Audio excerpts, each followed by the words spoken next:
Hello बच्चों, good evening, नमस्कार। I hope सभी को मेरी आवाज आ रही होगी। जल्दी से बताइए कमेंट बॉक्स में, क्या आप लोगों को मेरी आवाज आ रही है बेटा? Hello hello, good evening, good evening, नमस्कार। ओके ओके, मैं एकदम बढ़िया हूं। और कल की क्लास जो है आपकी कैंसिल हुई थी, इसका मतलब ये नहीं था कि कल की क्लास सैटरडे को होगी। मेरा मतलब ये था जो कल की क्लास होगी वो आज होगी, जो आज की क्लास होगी वो सैटरडे में होगी। मतलब एक क्लास एक्स्ट्रा आपकी बढ़ जाएगी सैटरडे में, और कोई बात नहीं है। ठीक है, पहली बात तो ये, आपको याद होगा मैंने कुछ चीजें दी थी आप लोगों को, ठीक है। और वो पता क्या थी? वो कुछ डीपीपी में क्वेश्चन थे जहां पर बहुत सारे बच्चों को दिक्कत आई होगी कि भाई दिए गए एल्काइल हैलाइड में से कौन सा SN1 रिएक्शन फास्ट देगा, कौन सा नहीं। तो वहां पर बेसिकली एक एरोमेटिसिटी का कॉन्सेप्ट लगता। आपको पता था कि भाई आप लोगों ने क्लोरीन को हटाकर या ब्रोमीन को हटाकर कार्बोकेटाइन बनाया होगा, और बहुत सारे एग्जाम्पल ऐसे थे कि जिनमें कार्बोकेटाइन अगर स्टेबल बनेगा वो रिएक्शन SN1 ज्यादा देता था।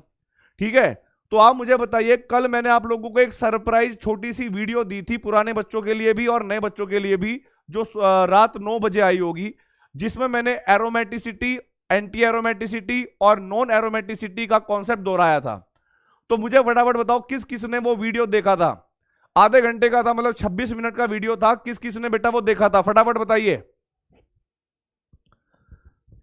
जो पुराने बच्चे हैं उनको रिवाइज हो गया होगा, और नए बच्चे को कॉन्सेप्ट सीख गया होगा। ठीक है, तो ऐसे ही आप लोग, जब भी मुझे ऐसा लगेगा ना, जब भी मुझे ऐसा लगेगा कि किसी कॉन्सेप्ट की जरूरत है और मुझे लगेगा कि आप वीक पढ़ रहे हो, तो ऐसे धीरे धीरे छोटे छोटे वीडियो आते रहेंगे। लेकिन कहीं पर भी ऐसा नहीं होगा कि आप लोगों को 1% भी ऐसा लगे कि भाई नीट में ऑर्गेनिक या कहीं की भी ऑर्गेनिक केमिस्ट्री बहुत टफ होती है। ठीक है, बहुत बढ़िया भाई, देखा आपने, बहुत थैंक यू थैंक यू। अब जरा देखो, लास्ट वाली क्लास में SN1 रिएक्शन मैंने समझाया था, आज मैं SN2 रिएक्शन समझाऊंगा। और प्लस बहुत सारे डाउट होंगे बच्चों को, बहुत सारे बच्चे सोचेंगे कि यार सर कौन सा रिएक्शन SN1 देता है, कौन सा SN2 देता है, कैसे पता चलेगा, और कौन सी कंडीशन होगी SN2 होगी, कौन सी कंडीशन होगी SN1 होगी। जरा देखिए, सबसे पहले मैं बात करता हूं SN2 रिएक्शन। SN2 रिएक्शन, ठीक है, जिसकी हम फुल फॉर्म की बात करें तो हम कहेंगे भाई न्यूक्लियोफिलिक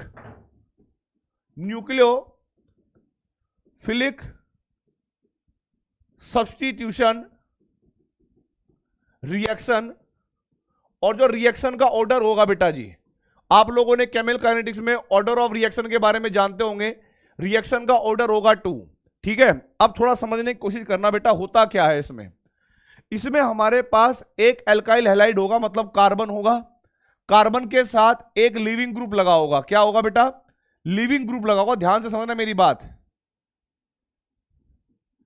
ये लिविंग ग्रुप है, और यहां पर मैंने डार्क बॉन्ड बनाया इस तरीके से, या कह लो आप,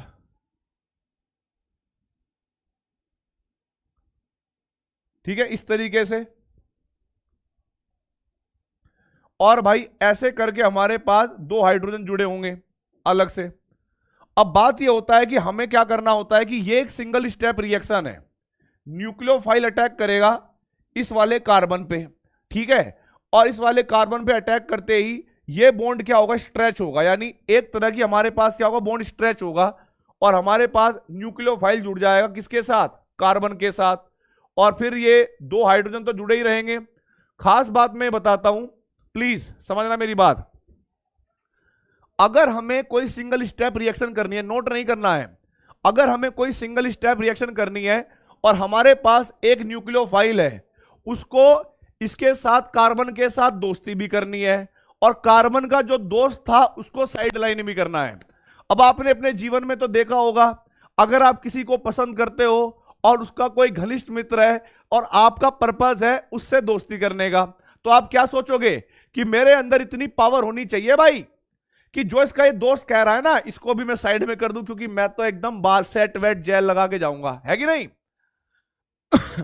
तो भाई मैं इसको भी साइड कर दूं और इससे दोस्ती भी कर लूं। तो मुझे तुम एक छोटी सी, अभी नोट नहीं करना, नोट करना मैं बताऊंगा, ठीक है। आप मुझे एक छोटी सी बात बताओ, आप दोनों काम कब कर सकते हो? जब आप बहुत ज्यादा अट्रैक्टिव पावरफुल होंगे या आप फर्जी से होंगे, विश कर रहे हैं भैया छोड़ के चला जा ताकि हम भी दोस्ती कर लें। आप कहोगे भाई सुनो सुनो, बात ऐसी है, आपको पावरफुल होना पड़ेगा, आपको पावरफुल होना पड़ेगा, आपको स्ट्रोंग होना पड़ेगा, आपके अंदर दम होना पड़ेगा कि भाई देखो सुनो, अब हम आ गए हैं महफिल में तो जरा साइड में हो जाइए सब कुछ, ठीक है? तो ऐसे ही ये जो न्यूक्लियोफाइल है इस रिएक्शन में वो हमें कैसा चाहिएगा भाई? स्ट्रोंग चाहिएगा या मॉडरेट? जैसे मैंने आपको बताया था SN1 रिएक्शन में कार्बोकटायन प्लेनर बन के पड़ा हुआ है, कार्बोकटायन बन गया है, बस अब कोई आ जाए उस पर अटैक कर दे, चाहे ऊपर से चाहे नीचे से कहीं से अटैक कर दे, वो करवा लेता है। तो वहां पर मॉडरेट न्यूक्लियोफाइल भी काम कर लेता है। लेकिन यहां पर तो भाई इस न्यूक्लियोफाइल को एक साथ दोनों के साथ काम करना पड़ेगा, लिविंग ग्रुप को हटाना भी पड़ेगा और खुद लगना पड़ेगा।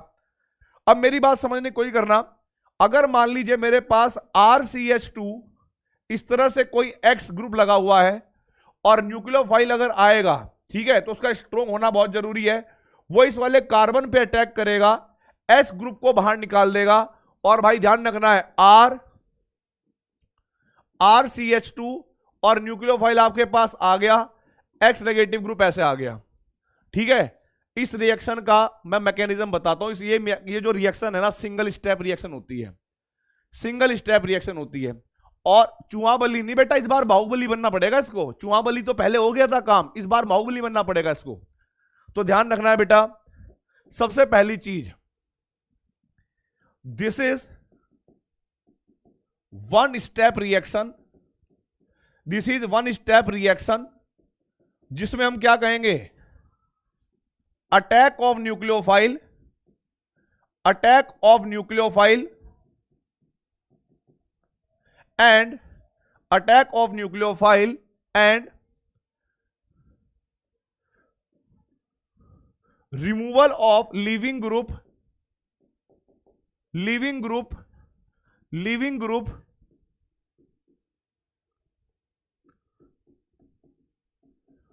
टेक प्लेस साइमल्टेनियसली, साइमल्टेनियसली मतलब दोनों एक साथ साथ होते हैं। पहली चीज ये हो गई। अब आप मुझे एक बात बताओ बेटा छोटी सी, अगर कोई रिएक्शन सिंगल स्टेप है तो उसकी रेट डिटरमाइनिंग स्टेप भी वही होगी। अगर भाई कोई रिएक्शन हो ही सिंगल स्टेप में रही है, हो ही एक स्टेप में रही है, इसका मतलब क्या होगा कि उसका रेट डिटरमाइनिंग स्टेप भी वही होगा। और रेट डिटरमाइनिंग स्टेप का मतलब ये होगा कि जो जो उस स्टेप में इन्वॉल्व होते हैं, जो जो स्पीसीज उस स्टेप में इन्वॉल्व होंगे, ठीक है, वो उसकी कंसेंट्रेशन रेट ऑफ रिएक्शन को क्या करेगी बेटा जी? अफेक्ट करेगी। तो दूसरा पॉइंट आपको ध्यान रखना है, जो रेट ऑफ रिएक्शन होगा, रेट ऑफ SN2 रिएक्शन, अगर मैं इनकी बात करूं तो is directly proportional to concentration of substrate, यानी जिस भी अल्काइल हैलाइड की आप बात करोगे, और इनटू में कंसंट्रेशन ऑफ न्यूक्लियोफाइल। आपको केमिकल काइनेटिक्स में पता होगा कि भाई इसकी पावर जो भी होती है उनको हम ऐड कर लेते हैं और ओवरऑल ऑर्डर ऑफ रिएक्शन निकाल लेते हैं, ठीक है? एलिमेंट्री रिएक्शन होती है, बिल्कुल सही बात है। तो मुझे बताइए द रेट ऑफ रिएक्शन जो है वो न्यूक्लियोफाइल की कंसंट्रेशन पर डिपेंड करेगा, एल्काइल हैलाइड की कंसंट्रेशन पर डिपेंड करेगा, या दोनों की कंसंट्रेशन पर डिपेंड करेगा? फटाफट बताइए भाई। ये सिंगल स्टेप रिएक्शन है, attack of nucleophile and removal of living group take place simultaneously.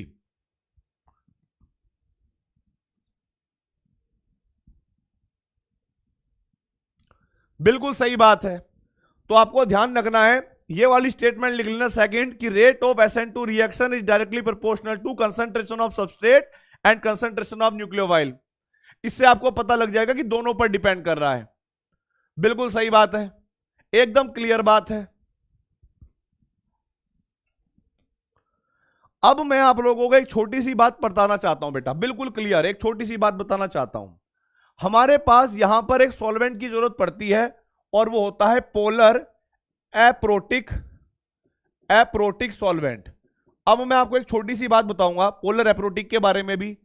क्या इस रिएक्शन में कोई भी इंटरमीडिएट बना? क्या इस रिएक्शन में कोई भी इंटरमीडिएट बना? क्या इस रिएक्शन में कोई भी इंटरमीडिएट बना? दिमाग लगाओ भाई, दिमाग। क्या इसमें कोई भी इंटरमीडिएट बना? Carbocation, free radical, carbo anion नहीं बना।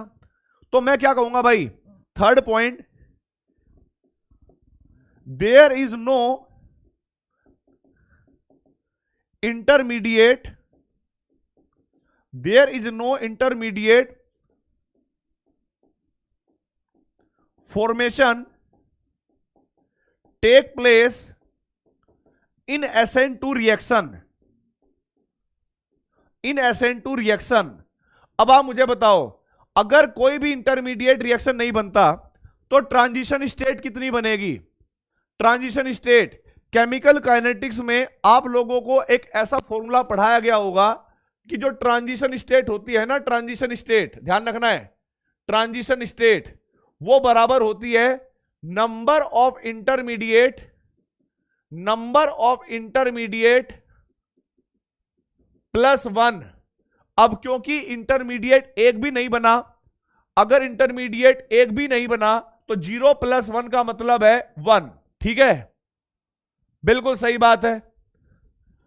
तो भाई आप लोगों ने नोट कर लिया होगा कि there is no intermediate formation take place in SN2 reaction. उसके बाद हमें ट्रांजिशन स्टेट का पता चल गया, तो हम कहेंगे फोर्थ पॉइंट, ओनली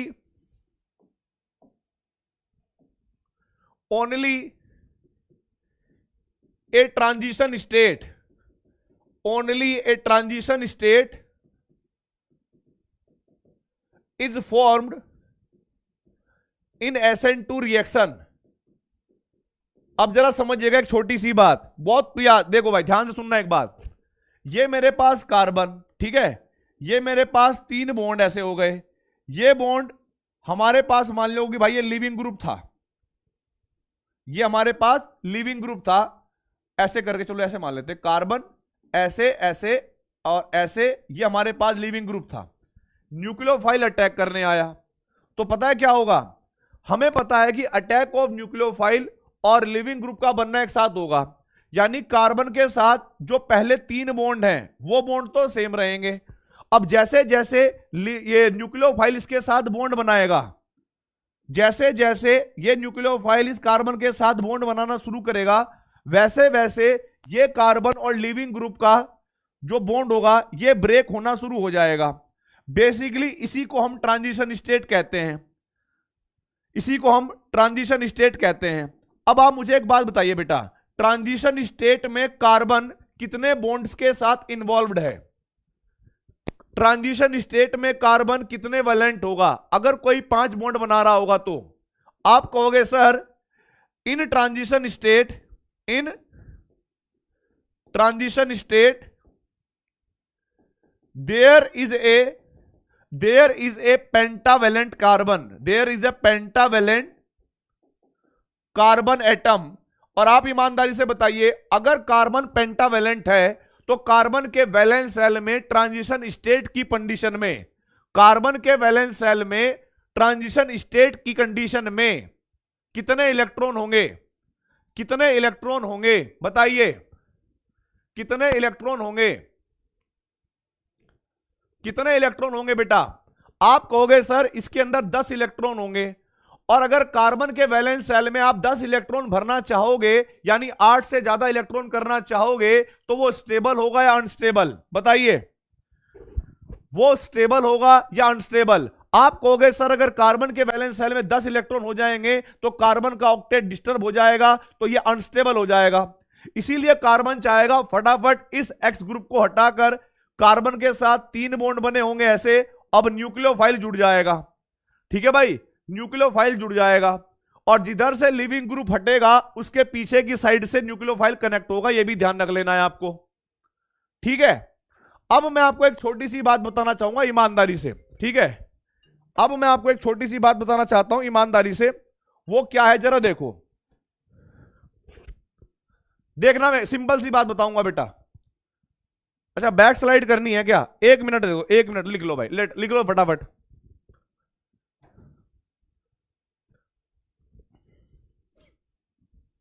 ये नोट कर लिया हो तो उसके बाद बताना, ताकि अगले वाला मैं बता सकूं। फटाफट बताना भाई।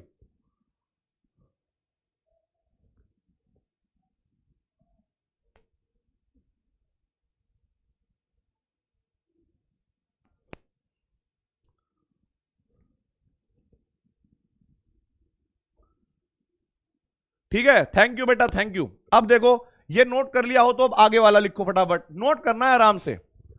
और ऑर्गेनिक केमिस्ट्री को टफ नहीं मानना है, बड़ा आसान है, क्योंकि इसका आंसर आप दोगे, मैं नहीं दूंगा। मैं तो बस दिखाऊंगा आपको होते हुए कि भाई ऐसा ऐसा हुआ, अब तुम सोच के बताओ क्या होना चाहिए। ठीक है, यह बात हमें समझ में आ गई। अच्छा, अब वापस से मैं आपके दिमाग पे जोर डलवाऊंगा, आपको दिमाग पे जोर डलवाऊंगा। पता है क्या, SN1 रिएक्शन में इंटरमीडिएट बनता था कार्बोकेटायन। अब कार्बोकेटायन क्या होता है, इलेक्ट्रॉन डेफिशिएंट, एफिशिएंट या इलेक्ट्रॉन रिच? बताओ भाई, SN1 रिएक्शन में कार्बोकेटायन बनता था, तो कार्बोकेटायन कैसा होता था, इलेक्ट्रॉन डेफिशिएंट या इलेक्ट्रॉन रिच?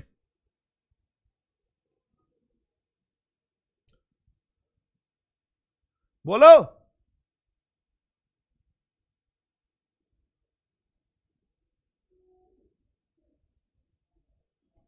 डेफिशिएंट। अच्छा, ट्रांजिशन स्टेट को अगर आप ध्यान से देख रहे हो, इलेक्ट्रॉन रिच है, इलेक्ट्रॉन रिच है या डेफिशिएंट?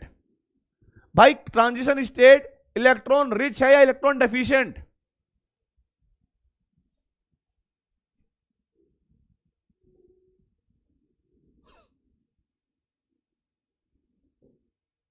ये रिच है, बिल्कुल समझ में आ गई। अब कार्बोकेटायन भी अनस्टेबल है और ये ट्रांजिशन स्टेट भी अनस्टेबल है, दोनों ही अनस्टेबल है। मैंने क्या बोला, कार्बोकेटायन भी अनस्टेबल था और भाई ट्रांजिशन स्टेट भी अनस्टेबल है। अब मेरी छोटी सी बात समझना, कार्बोकेटायन पता है क्यों अनस्टेबल है? क्योंकि उसके पास इलेक्ट्रॉन नहीं है, उसके पास इलेक्ट्रॉन नहीं है, इसलिए वो अनस्टेबल हो गया, है ना। और ट्रांजिशन स्टेट अनस्टेबल क्यों है? अरे भैया इतने सारे इलेक्ट्रॉन, अरे भैया हमारे पर इतना इतना वेट हम इलेक्ट्रॉन का नहीं उठा पाएंगे, हम तो 8 इलेक्ट्रॉन बोले थे, ये तो 10 इलेक्ट्रॉन हो गए, अरे भैया हम नहीं संभाल पाएंगे, नहीं नहीं नहीं हम अनस्टेबल है, हम नहीं। दोनों की कंडीशन अलग अलग है। एक परेशान है किस वजह से, इलेक्ट्रॉन नहीं है, इलेक्ट्रॉन नहीं है, इलेक्ट्रॉन नहीं है। एक परेशान है, अरे इलेक्ट्रॉन इतने सारे हो गए, इतने सारे हो गए, इतने सारे हो गए। दोनों ही अनस्टेबल हैं, दोनों ही अनस्टेबल हैं, राइट और रॉन्ग? ठीक है, अब मेरी बात समझिएगा, अगर किसी एल्काइल हैलाइड पर हम इलेक्ट्रॉन डोनेटिंग ग्रुप लगा दें, ठीक है, एक पॉइंट समझाना, समझना मेरी बात छोटी सी, 5th point,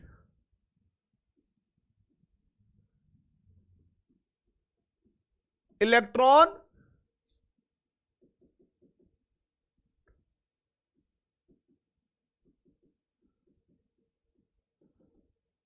electron withdrawing group, जो इलेक्ट्रॉन खींचेंगे, ठीक है भाई, जो इलेक्ट्रॉन खींचेंगे वो क्या काम करेंगे भाई, इलेक्ट्रॉन विड्रॉइंग ग्रुप मतलब जो -m इफेक्ट लगाते हो या -I इफेक्ट लगाते हो, वो वाले क्या करेंगे, ट्रांजिशन स्टेट को स्टेबल करेंगे।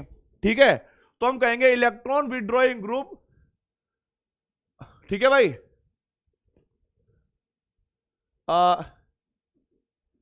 Increase the rate of reaction, increase the rate of SN2 reaction.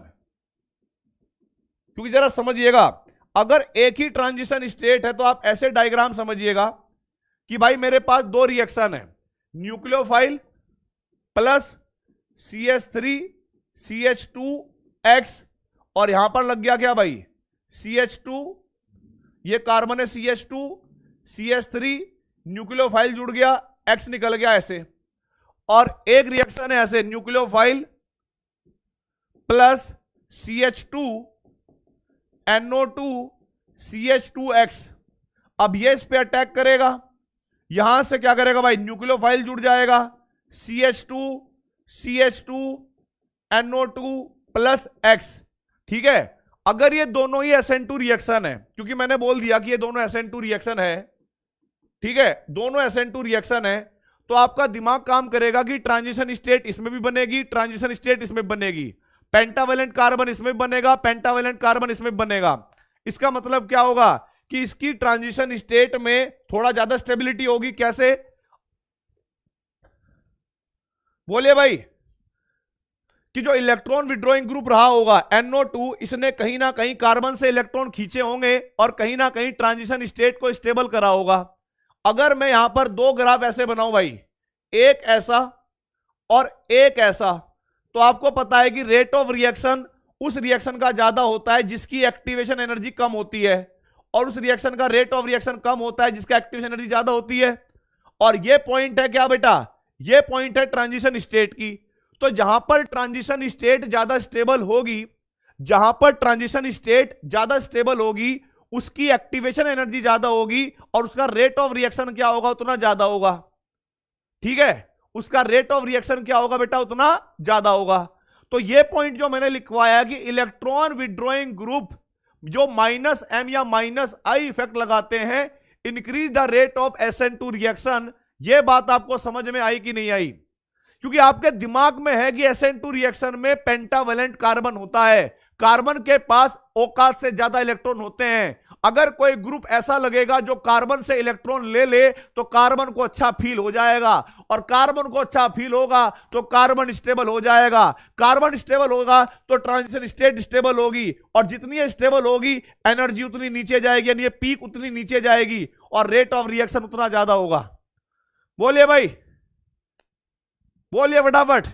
अगर मैंने कहा कि इसका रिएक्शन रेट R1 है और इसका R2 है, तो मुझे कमेंट बॉक्स में बताइए कौन ज्यादा है, कौन कम है, और क्या चीज है, मतलब बवाल क्या चीज है। यस, ट्रांजिशन स्टेट अगर हमारे पास स्टेबल होगी तो एनर्जी कम होगी।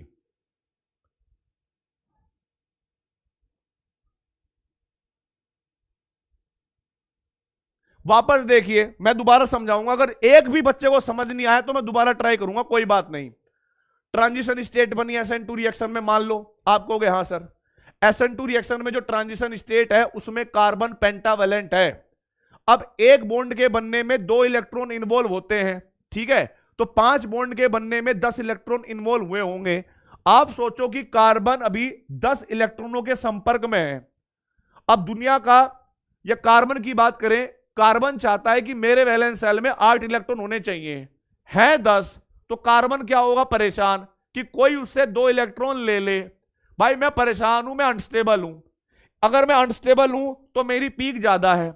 अब होगा क्या कि अगर कभी भी एल्काइल हैलाइड के साथ कोई इलेक्ट्रॉन विड्रॉइंग ग्रुप लगा होगा, तो वो इलेक्ट्रॉन विड्रॉइंग ग्रुप इस ट्रांजिशन स्टेट को क्या कर देगा? स्टेबल कर देगा। उससे क्योंकि कार्बन से इलेक्ट्रॉन ले लेगा, और जैसे जैसे कोई स्पीसीज कार्बन से इलेक्ट्रॉन छीनेगी तो कार्बन को थोड़ी खुशी प्राप्त होगी, और खुशी प्राप्त होगी तो ये पीक नीचे आ जाएगी। और आपको पता है बेटा, अगर आप यहां खड़े हो, आप यहां पर खड़े हो और आपको सपना से मिलने जाना है, तो अब मुझे बताओ, एक छोटा पहाड़ और एक बड़ा पहाड़, कहां पर आप जल्दी मिलकर आओगे? आप कहोगे सर छोटे पहाड़ को हम क्रॉस करके जल्दी सपना के पास पहुंच जाएंगे, ठीक है, हम जल्दी सपना के पास पहुंच जाएंगे। तो हमारा जो रेट ऑफ रिएक्शन होगा या रिएक्टेंट का प्रोडक्ट में कन्वर्ट करना जो होगा, वो बेटा हमारे पास छोटे पहाड़ यानी छोटी एक्टिवेशन एनर्जी वाले पहाड़ से ज्यादा होगा, ठीक है। तो ये हमारे पास हो जाएगा R2 ज्यादा हुआ R1 से। बिल्कुल करेक्ट है, बिल्कुल सही बात है, बिल्कुल सही बात है। ये बात तो क्लियर हो गई भाई, ये बात तो क्लियर हो गई। अच्छा, अगर मैं समझना बेटा एक और पॉइंट, अगर मैं यहां पर एक पॉइंट कहूं, मैं छठा पॉइंट ये कह रहा हूं कि electron donating group the rate of SN2 reaction. अब आपको चूज करना है कि मैं इलेक्ट्रॉन डोनेटिंग ग्रुप मतलब इंक्रीज करेंगे या डिक्रीज करेंगे। इंक्रीज और डिक्रीज ये स्टेटमेंट कंप्लीट करनी है। SN2 रिएक्शन नहीं बेटा, सपना क्यों होगी? रेखा को मान ले, जिसका तुम्हारा मन करे उसको मान ले, और जरूरी थोड़ा है कि तुम सपना के पास जाओ। कभी कभी ऐसा भी तो हो सकता है, कभी कभी ऐसा भी तो हो सकता है कि भाई रेखा को संदीप के पास जाना हो, कोई जरूरी थोड़ा है कि हम ही हर बार पहाड़ चढ़ेंगे, कभी कभी उनको भी पहाड़ चढ़वाओ। हाँ, डिक्रीज हो जाएगी, बिल्कुल सही बात। क्यों? कार्बन बड़ा परेशान है, 10 इलेक्ट्रॉन है, अगर आप उसको और इलेक्ट्रॉन दोगे कार्बन और परेशान हो जाएगा, ट्रांजिशन स्टेट और ऊपर जाएगी, एक्टिवेशन एनर्जी और ऊपर जाएगी, और रेट ऑफ रिएक्शन उतना स्लो हो जाएगा। ठीक है, रेट ऑफ रिएक्शन उतना स्लो हो जाएगा, तो हम कहेंगे भाई डिक्रीज, बिल्कुल करेक्ट है। अब इसका आंसर मैंने नहीं दिया, इसका आंसर आपने समझ समझ के दिया, अपने आप निकाला, बहुत बढ़िया भाई।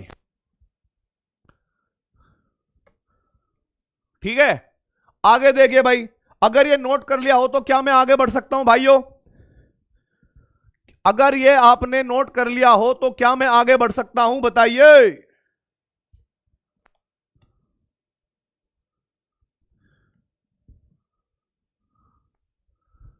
अब जरा देखिए भाई, नोट कर लिया हो तो मैं आगे बढ़ रहा हूं फटाफट।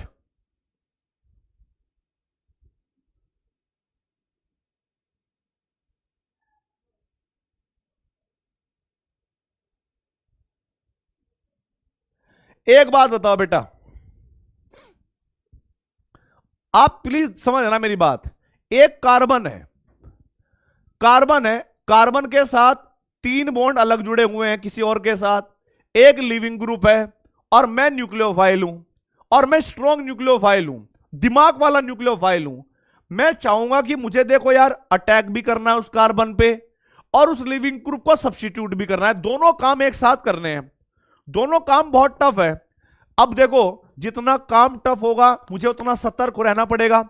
मैं ये भी तो ढूंढूंगा कि भाई उस वाले कार्बन पे अटैक करने की जगह मुझे मिलेगी या नहीं मिलेगी। ठीक है, तो होगा क्या, अगर कोई आप लोगों से ये पूछे कि कौन सा ऐसा मॉलिक्यूल है जो SN1 रिएक्शन देगा, सॉरी फास्ट देगा, SN2 फास्ट देगा, ठीक है, या दे सकता है, तो सबसे पहले हम देखेंगे भाई आइडेंटिफिकेशन, आइडेंटिफिकेशन ऑफ, ठीक है भाई, identification of alkyl halide, alkyl halides which show SN2 reaction, which show SN2 reaction, ध्यान रखना है। अब आपको देखो क्या करना है, एक छोटी सी मेरी बात समझनी है, less steric hindrance, less steric hindrance, जितना स्टेरिक हिंड्रेंस कम होगा,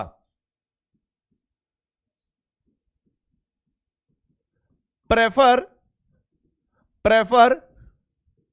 मोर SN2 reaction, prefer more SN2 reaction, ध्यान रखनी है बात, less steric hindrance, prefer more SN2 reaction.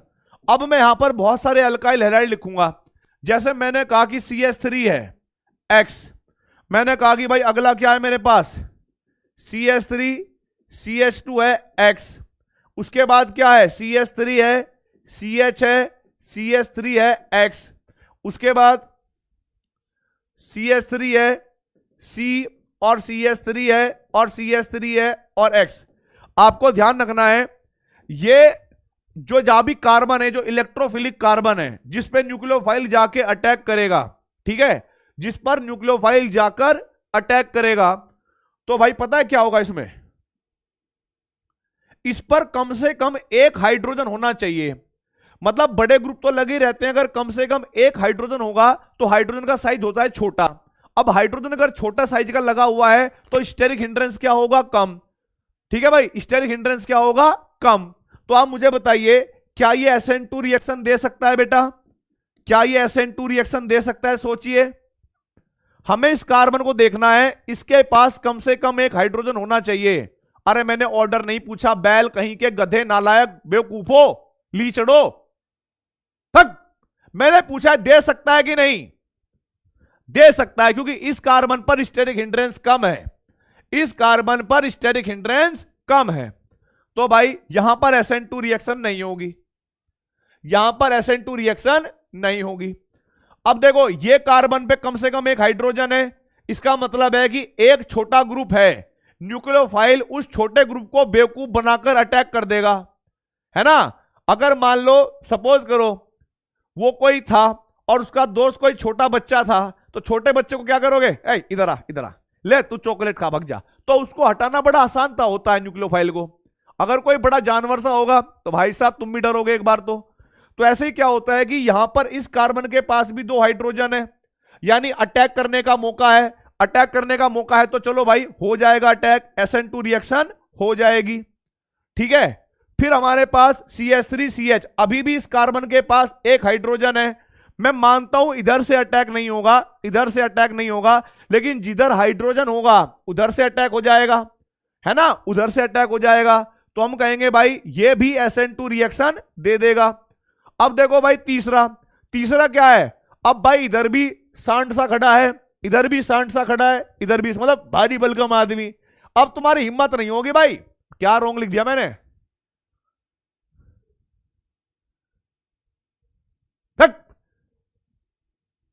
क्या प्रिंटिंग मिस्टेक सही तो है। Hindrance steric identification of alkyl halide show SN2 reaction.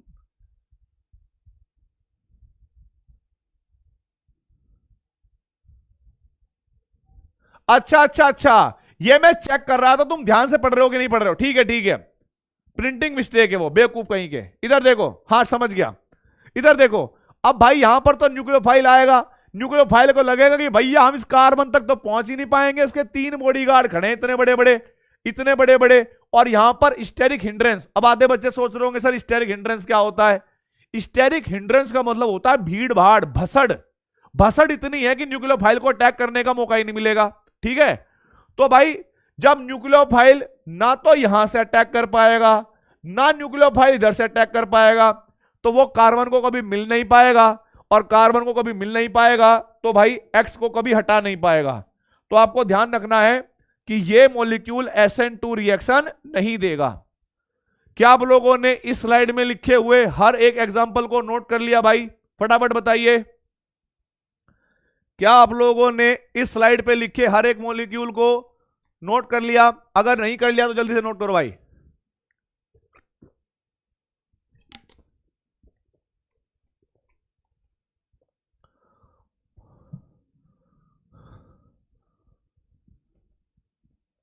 ठीक है, अब जरा देखो भाई प्लीज, अगर मैं कहूं मेरे पास ये है CH3 CH2 CH2X या Cl, फिर मैंने कहा CH3 CH double bond CH और Cl, ये बोला, और भाई CH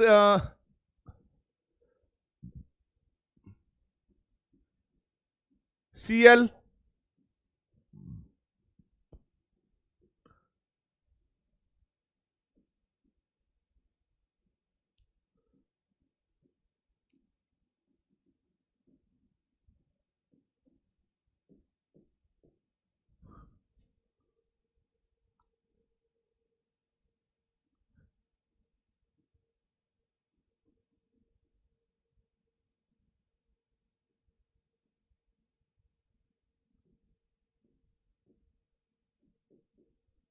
देखो बेटा ये मॉलिक्यूल है, एग्जांपल है।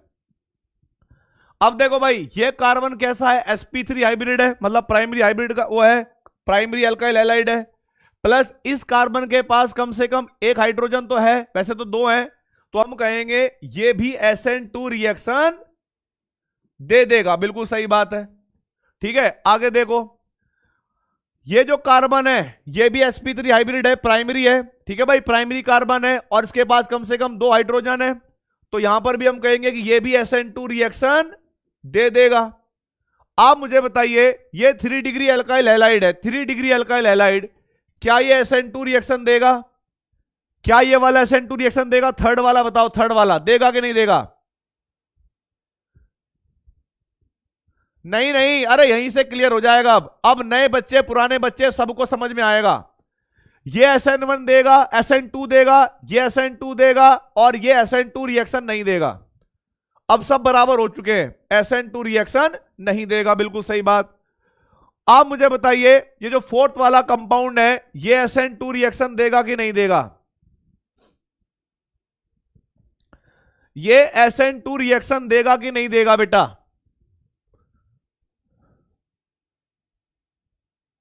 ये वाला बताओ, फोर्थ वाला। ध्यान रखना है, ये भी SN2 रिएक्शन नहीं देगा। ये SN2 रिएक्शन नहीं देगा। इसके दो रीजन है।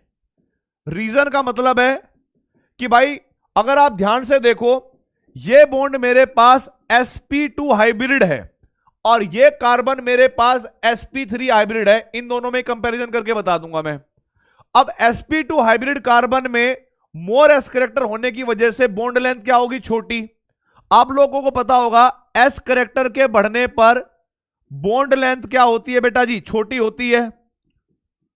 बॉन्ड लेंथ छोटी होती है, पता होगा आप लोगों को कि भाई जो sp2 हाइब्रिड होता है उसके अंदर एस करेक्टर होता है 33%, जिस वजह से उसकी बॉन्ड लेंथ क्या हो जाएगी? छोटी।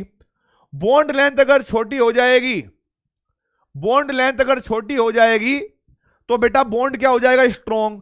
तो आपको यह भी पता होगा कि बॉन्ड स्ट्रेंथ, बॉन्ड की मजबूती जो होती है वो बॉन्ड लेंथ के इनवर्सली प्रोपोर्शनल होती है।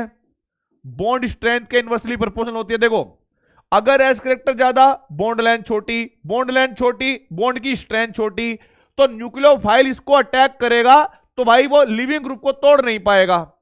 यह बात क्लियर हो गई? तो पहला रीजन है बॉन्ड स्ट्रेंथ। बॉन्ड स्ट्रेंथ ज्यादा होती है due to more S character, due to more S character. और एक रीजन और होता है, अगर आप ध्यान से देखो, क्लोरीन के पास लोन पेयर ऑफ इलेक्ट्रॉन है। क्लोरीन के पास लोन पेयर इलेक्ट्रॉन यानी lone pair single double bond.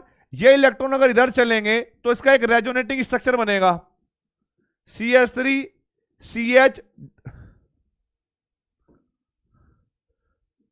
CH double bond Cl positive और नेगेटिव। अब इस बॉन्ड के अंदर कहीं ना कहीं डबल बॉन्ड कैरेक्टर आ गए, तो हम कहेंगे डबल बॉन्ड कैरेक्टर आने की वजह से, क्योंकि कई बार नीट में क्वेश्चन ऐसा आता है कि विच स्टेटमेंट इज करेक्ट और इनकरेक्ट, तो ड्यू टू रेजोनेंस। ठीक है भाई, डबल कैरेक्टर लिख दिया मैंने यहां पे, डबल बॉन्ड कैरेक्टर होने से बॉन्ड स्ट्रेंथ बढ़ जाएगी, बॉन्ड स्ट्रेंथ इंक्रीज हो जाएगी और न्यूक्लियोफाइल अटैक नहीं कर पाएगा, न्यूक्लियोफाइल अटैक नहीं कर पाएगा। ठीक है, तो डबल बॉन्ड कैरेक्टर होने से बॉन्ड स्ट्रेंथ इंक्रीज हो जाएगी, जिससे न्यूक्लियोफाइल इस बॉन्ड को तोड़ नहीं पाएगा। तो दोनों रीजन लिख लो, एक तो हाइब्रिडाइजेशन वाला भी रीजन लिख लो एस कैरेक्टर वाला, और दूसरा डबल बॉन्ड कैरेक्टर भी लिख लो। दोनों में से कोई भी कैरेक्टर वहां पर मिल सकता है और दोनों करेक्ट है। फटाफट बताइए भाई, किस किस को ये फोर्थ वाला समझ में आ गया एग्जाम?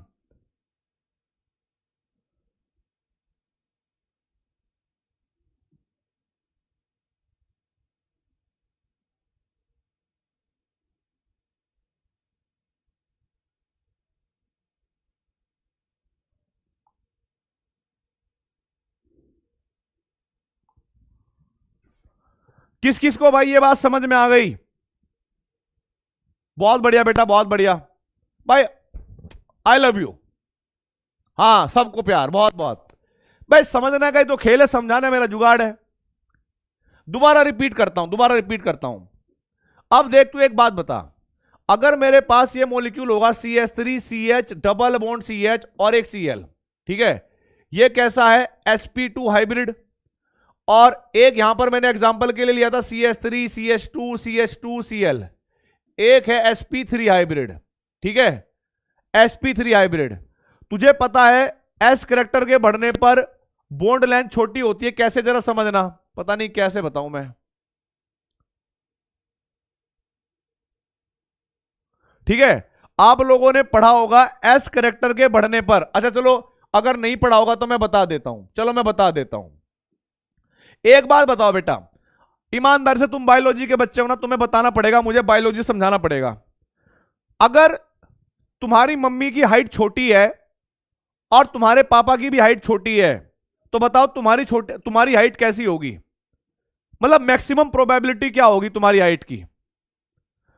ये तुम नोट कर लो, बाकी मेरे क्वेश्चन का आंसर देते रहो जो जो मैं पूछ रहा हूं। अगर आपके पापा की हाइट भी छोटी है और मम्मी की हाइट भी छोटी है, तो तुम भी बेटा छोटे छोटे ही होंगे, राइट और रॉन्ग? है ना? देखो ईमानदारी से बात बताना, दिल पे मत लेना भाई। अच्छा, अब जैसे मान लो, तो देखो भाई, तुम्हारे पापा की हाइट छोटी है और मम्मी की हाइट बड़ी है, मम्मी की हाइट बड़ी है और पापा की हाइट छोटी है, तो अब तुम्हारी हाइट कैसी होगी? बड़ी हो सकती है, छोटी ही रहेगी?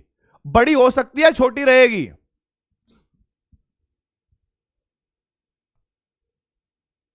मतलब बड़ी हो सकती है, बिल्कुल सही बात। अब तुम एक बात बताओ बेटा, लड़कों की बात कर रहा हूं मैं, अगर लड़के इतने लंबे लंबे बाल कर लें, है ना, और अपनी दाढ़ी वाड़ी बियर्ड बिल्कुल हटवा दें, और भाई यहां पर ऐसे मेकअप लगाना शुरू कर दें, ठीक है, मेकअप लगाना शुरू कर दें, तो मुझे बताओ उनके अंदर थोड़ा बहुत लड़कियों का करेक्टर आएगा या नहीं आएगा? इसको बुरा मत मानना, थोड़ा बहुत लड़कियों का करेक्टर आएगा कि नहीं आएगा? आप थोड़े थोड़े बहुत तो लड़कियों जैसे दिखोगे ही ना, पूरे नहीं दिखोगे, थोड़े बहुत दिखोगे, हाँ थोड़े बहुत दिखोगे। अब मैंने कहा कि बेटा सुनो, तुम एक काम कर लो, तुमने मेकअप भी कर लिया, तुमने बाल भी बढ़ा दिए, ठीक है, और सब लिपस्टिक भी लगा ली, सब कुछ कर दिया तुमने। अब तुम एक और सुन लो, अब जो लड़कों वाली ड्रेस है उसको चेंज करके लड़कियों वाली ड्रेस, वो क्या बोलते हैं, वो कुछ तो होता होगा यार, वो घाघरा ऐसा करने वाला, वो पहनना शुरू कर दो, है ना? तो अब तुम्हारे अंदर तुम और ज्यादा लड़कियों जैसे दिखोगे कि नहीं दिखोगे? बताओ। वो ऐसा ना पिक्चरों में ऐसे पकड़ते हो, ऐसे ऐसे ऐसे ऐसे ऐसे, और फिर ऐसे ऐसे ऐसे ऐसे करके, और फिर ऐसे, हाँ बिल्कुल पूरा तुम एकदम वो बन गए। तो तुम्हारे अंदर जैसे, बस यही है, यही है। अब मेरी बात समझना, केमिस्ट्री में क्या है, ठीक है, केमिस्ट्री में क्या है, अगर मेरे पास ये डायग्राम आपको कहीं मिलेगा नहीं, ये मेरी सोच में है बस, अगर कोई एटम को मैं इतना जूम कर लूं, मैंने एटम को जूम करा हुआ है, एटम को जूम करके मैं उसके न्यूक्लियस में चला गया था, तो ये था न्यूक्लियस रीजन। अब वैसे इलेक्ट्रॉन को किसी ने देखा तो है नहीं, किसी के पिताजी ने भी नहीं देखा, लेकिन मैंने अज्यूम कर लिया कि ये मेरे पास एस ऑर्बिटल है, ये क्या है, एस ऑर्बिटल, और ये मेरे पास क्या है, एकदम एस ऑर्बिटल होते हैं गोल मटोल, है ना, गोल मटोल, और पी ऑर्बिटल कैसे होते हैं, पतले लहराने वाले, ऐसे करने वाले, बिल्कुल। तो ये है एस और ये है पी, ठीक है, ये है पी ऑर्बिटल, ये है एस ऑर्बिटल। अगर मुझे एसपी हाइब्रिड ऑर्बिटल बनाना हो, एसपी हाइब्रिड ऑर्बिटल बनाना हो, एसपी, तो वो एक एस और दो पी के कंट्रीब्यूशन से मिलेगा। आपने केमिकल बॉन्डिंग में हाइब्रिड ऑर्बिटल का फोटो देखा होगा कुछ ऐसे, कि उसकी एक लोब छोटी और एक लोब बड़ी, यानी एस से पतला होता है लेकिन लंबा भी है। लंबाई क्यों बढ़ी? क्योंकि पी कैरेक्टर ज्यादा, पी कैरेक्टर बढ़ गए, और पी के कंपैरिजन में देखोगे, पी के कंपैरिजन में मोटा हो गया, पी के कंपैरिजन में ये मोटा हो गया, क्यों? क्योंकि इसके अंदर एस कैरेक्टर आ गए। बस अब आपको एक बात समझनी है भाई, सिंपल सी बात, ये एस है, इसके अंदर एस कैरेक्टर कितना है बेटा, 100%, ठीक है, और एसपी के अंदर क्या कितना होता है एस कैरेक्टर, 50%, निकालना आता होगा आप लोगों को। और यहां पर एस कैरेक्टर कितना होगा बेटा, 0%, क्योंकि ये तो प्योर पी है। आप मुझे बताइए, नीचे से ऊपर जाने पर, नीचे से ऊपर जाने पर एस कैरेक्टर इंक्रीज हो रहा है या डिक्रीज? आप कहोगे सर ये तो अंधे को भी देख के पता लग रहा है इंक्रीज हो रहा है। एस कैरेक्टर जो है नीचे से ऊपर जाने पर इंक्रीज हो रहा है, बात मुझे पता लग गई, है ना, बात समझ में आ गई, बिल्कुल सही बात है। अब यहां पर कोई बॉन्ड बनाने आया, कोई बॉन्ड बनाने आया, उसने बॉन्ड यहां पर ऐसे बनाया, ठीक है, एक बॉन्ड उसने यहां पर ऐसे बनाया और एक बॉन्ड इसने ऐसे बनाया। अब आप मुझे बता दो फटाफट, अब आप मुझे बताइए फटाफट, कहां पर न्यूक्लियस से और इलेक्ट्रॉन के बीच की दूरी इधर भी होगी और इधर भी होगी, लेकिन आधी दूरी से भी अंदाजा लग जाएगा। न्यूक्लियस से इलेक्ट्रॉन तक की दूरी बढ़ रही है, इलेक्ट्रॉन तक की दूरी बढ़ रही है। आप मुझे बताइए नीचे से ऊपर जाने पर बॉन्ड लेंथ बढ़ेगी या घटेगी? नीचे से ऊपर जाने पर बॉन्ड लेंथ बढ़ेगी या घटेगी? बताइए। नीचे से ऊपर जाने पर बॉन्ड लेंथ बढ़ेगी कि नहीं बढ़ेगी? अब आपको पता लग गया कि एस कैरेक्टर के बढ़ने पर बॉन्ड लेंथ घटती है, घटती है। अब आप मुझे बताइए, बिल्कुल सही बात है। अब आप मुझे बताइए 12th क्लास का पहला चैप्टर फिजिक्स का किस किसने पढ़ लिया? कुलाम्स लॉ कौन कौन जानता है? कुलाम्स लॉ कौन कौन जानता है? आप कहोगे सर हम सब जानते हैं कुलाम्स लॉ।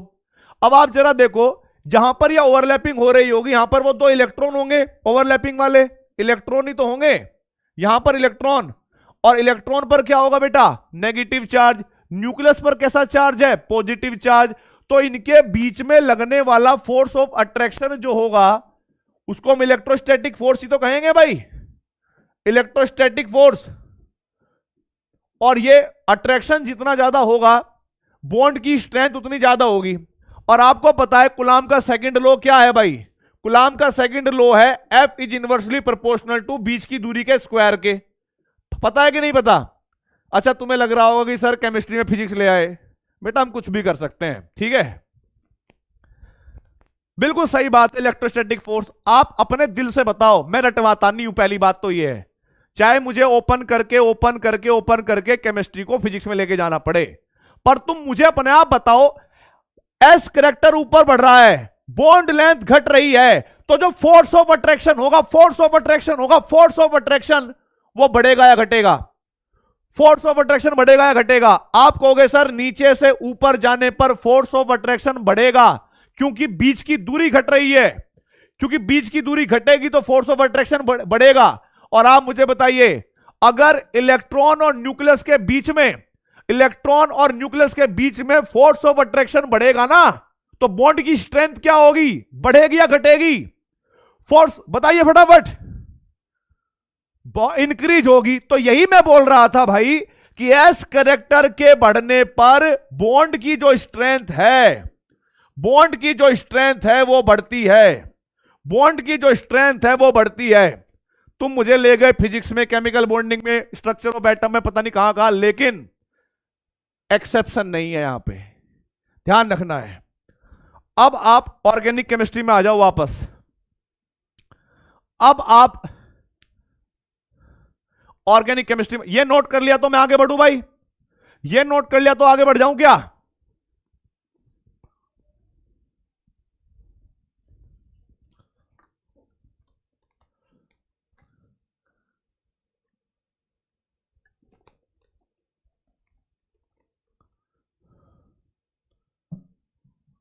आ जाओ वापस।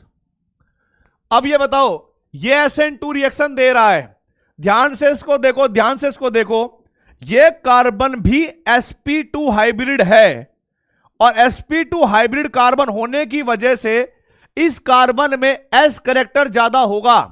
इस कार्बन में के बॉन्ड में अगर s कैरेक्टर ज्यादा होगा तो बॉन्ड की स्ट्रेंथ ज्यादा होगी, न्यूक्लियोफाइल इसको तोड़ नहीं पाएगा, यानी सेम रीजन। दूसरा क्या होगा कि क्लोरीन के पास लोन पेयर ऑफ इलेक्ट्रॉन है, वो रिंग के साथ रेजोनेंस में जा सकता है। इस कार्बन क्लोरीन का जो बॉन्ड है इसमें डबल बॉन्ड कैरेक्टर है, अगर डबल बॉन्ड कैरेक्टर होगा तो बॉन्ड मजबूत होगा, न्यूक्लियोफाइल इसको तोड़ नहीं पाएगा, तो हम कहेंगे SN2 रिएक्शन नहीं होगी। यस, बिल्कुल सही बात, SN2 रिएक्शन नहीं होगी, बिल्कुल सही बात, SN2 रिएक्शन नहीं होगी, बिल्कुल सही बात।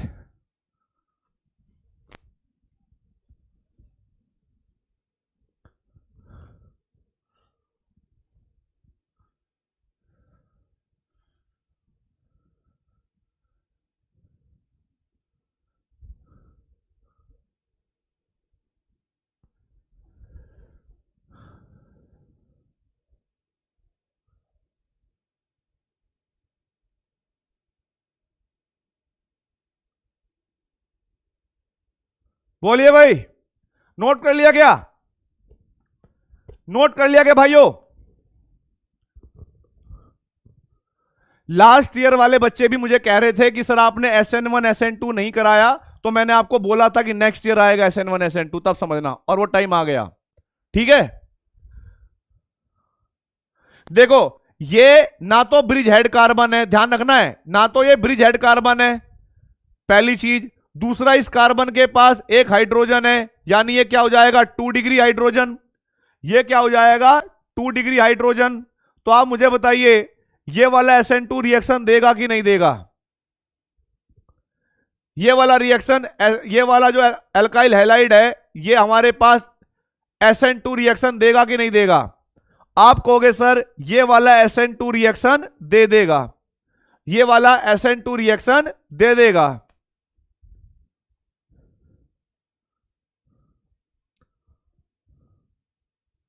बिल्कुल देगा बेटा।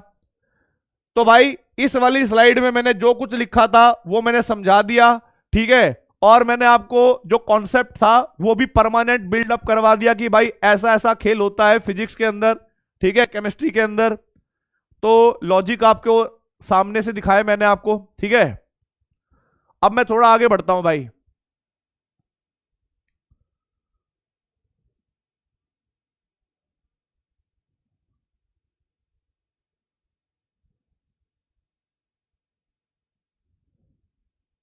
सब हो जाएगा बेटा, रिवीजन की टेंशन तुम्हें लेनी नहीं है। एक रिएक्शन को 10 बार पढ़ोगे तो अपने आप चीजें अपना फिंगर टिप पे रहेंगी। जो प्रेजेंट टाइम में चल रहा है वो चलाते जाओ। अब मैं आगे बढ़ रहा हूं भाई, जरा देखो, अब मैं आगे बढ़ रहा हूं। एक और पॉइंट मैं लिखवाना चाहता हूं। मैंने आपको कितने पॉइंट लिखवाए थे? 5, ठीक है। छठा पॉइंट लिखिए, छठा पॉइंट लिखिए, the rate of reaction, the rate of reaction, the rate of reaction, the rate of SN2 reaction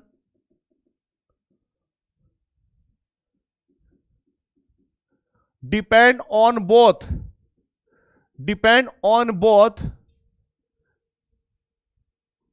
alkyl halide and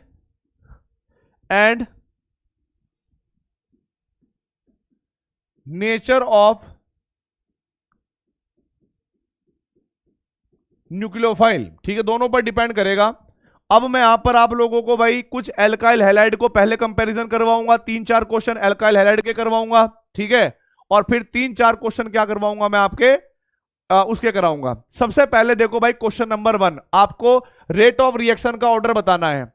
मेरे पास है CH3F, फिर मेरे पास है CH3Cl और CH3Br, और एक होगा मेरे पास CH3 आयोडीन, ठीक है। अब देखो इनमें अगर मुझे कंपैरिजन करना है, ये मेरे पास A है क्वेश्चन नंबर 1, ये मेरे पास B है, ये मेरे पास C है, और ये मेरे पास D है, ठीक है। तो आप ये सोचकर बताइए बेटा मुझे कि भाई इन चारों में कार्बन वाला चीज तो सेम है, कार्बन तो सेम है, बट अगर देखा जाए कि जो बॉन्ड लेंथ होगी वो अलग अलग होगी, है ना। बॉन्ड लेंथ में कौन कौन बेटा? यहां पर फ्लोरीन, यहां पर क्लोरीन, यहां पर ब्रोमीन, यहां पर आयोडीन। आप मुझे बताइए सबसे बड़ी बॉन्ड लेंथ कहां पर है? जहां पर बॉन्ड लेंथ सबसे बड़ी होगी वो बॉन्ड उतना वीक होगा, और जितना वो बॉन्ड वीक होगा न्यूक्लियोफाइल उतना जल्दी से उसको सब्स्टिट्यूट कर देगा। सोच कर देखो, दिमाग लगाओ अपना अपना कि भाई कार्बन चेन बिल्कुल सेम, हेलोजन डिफरेंट है, हेलोजन में आयोडीन का साइज सबसे बड़ा है, और बॉन्ड लेंथ जितनी बड़ी होगी बॉन्ड उतना वीक होगा। बॉन्ड वीक जितना होगा, बॉन्ड वीक जितना होगा न्यूक्लियोफाइल उसको आके सब्स्टिट्यूट कर देगा। समझ रहे हो मेरी बात? विद लॉजिक, हवा में याद नहीं करना है, विद लॉजिक समझो कि हां भाई जब दोनों पर डिपेंड करती है तो हम एक काम करते हैं, इनके स्ट्रक्चर को देखते हैं, इनके स्ट्रक्चर में क्या डिफरेंस है। मैं कभी याद नहीं करता केमिस्ट्री को, मैंने कभी पढ़ी नहीं है केमिस्ट्री किसी बुक से, लेकिन स्ट्रक्चर देखकर स्ट्रक्चर क्या बोल रहा है, क्या हो सकता है। यस, ये आई ना बात, ये आंसर आना चाहिए कि सर मोस्ट रिएक्टिव इन SN2 रिएक्शन CH3I होगा। बिल्कुल करेक्ट आंसर है। तो मैं अगर यहां पर करेक्ट ऑर्डर की बात करूं, करेक्ट ऑर्डर की बात करूं, तो दैट विल बी क्या होगा, D, then C, then B and then A.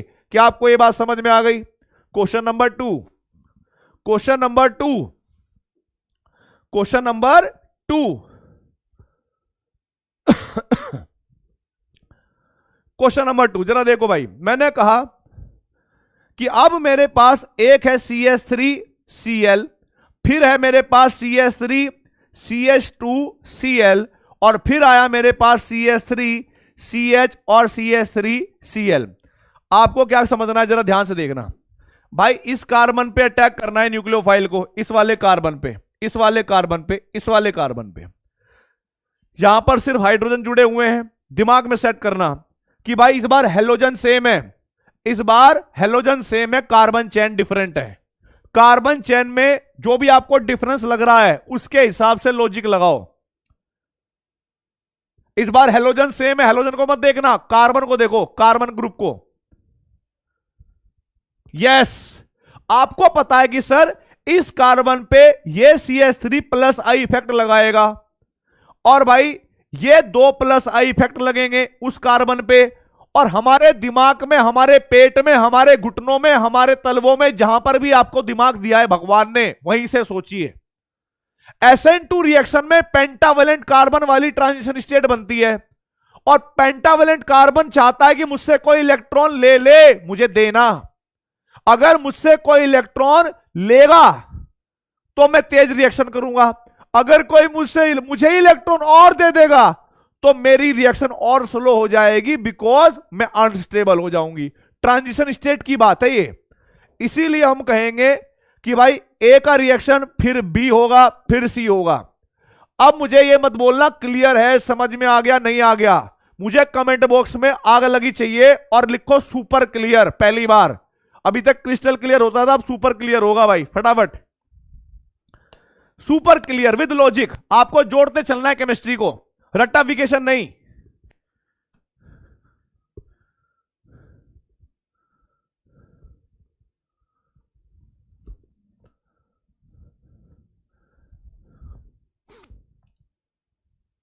Yes,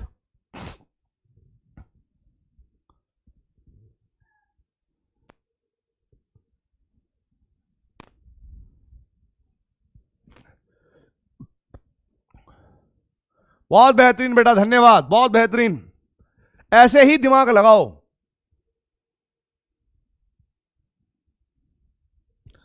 अब देखो भाई आगे, सेवंथ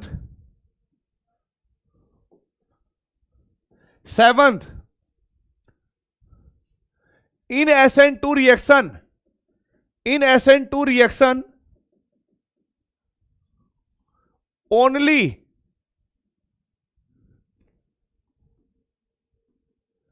टेक प्लेस। अब जरा देखो, इन्वर्जन, रिटेंशन और बोथ, जो आप कहोगे वो आंसर है। इन्वर्जन, रिटेंशन या बोथ।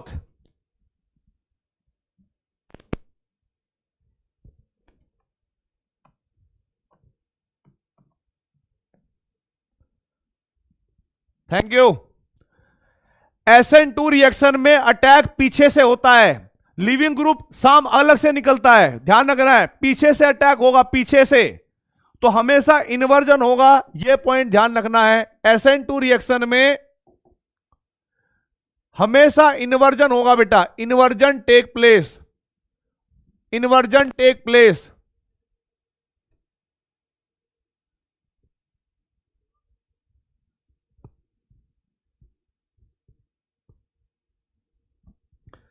अब देखो भाई, मैं आप लोगों को बता रहा हूं,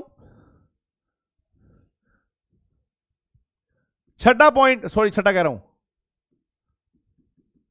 in SN2 reaction, in SN2 reaction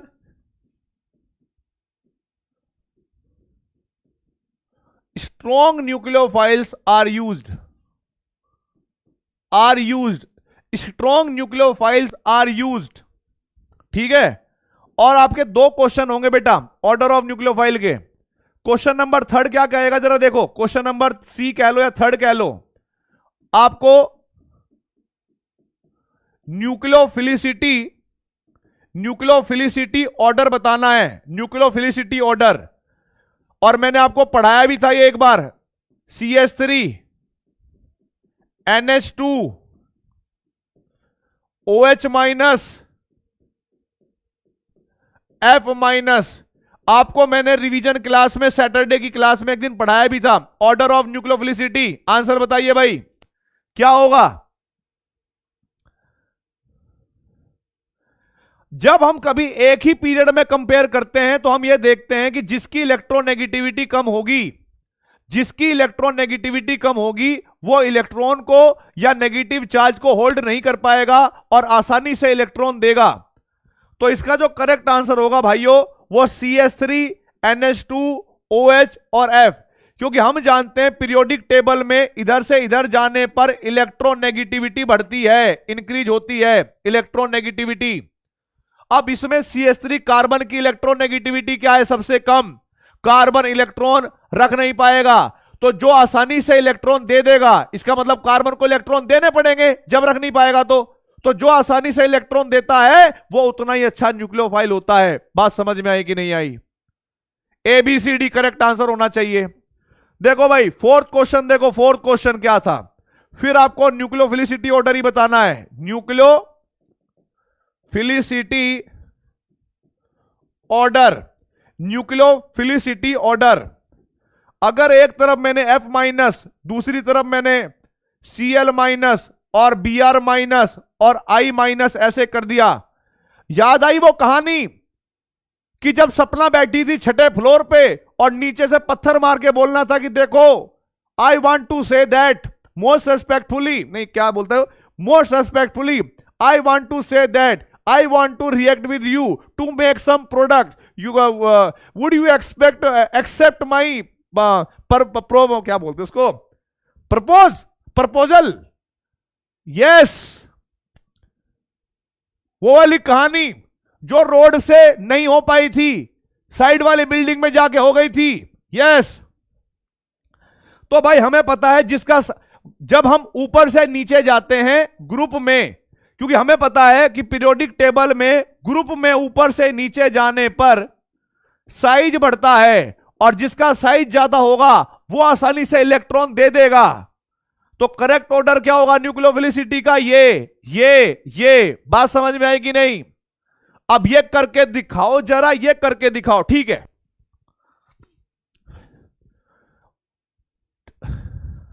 अब भाई हमारे पास 3 और 4 क्वेश्चन हो गए, आपको एक और क्वेश्चन का आंसर देना है, ध्यान रखना है।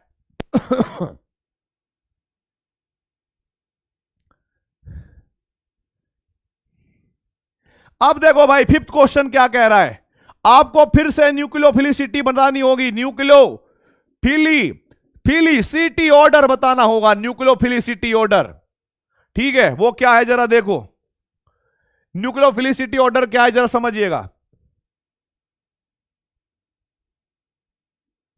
अच्छा, अगर मैं तेज पढ़ा रहा हूं तो मैं स्लो पढ़ा दूंगा, उसमें क्या है बेटा, आई एम एक्सट्रीमली सॉरी, माफी चाहता हूं बेटा, मैं भी कभी कभी फील में आ जाता हूं, क्या करूं मैं, क्या करूं।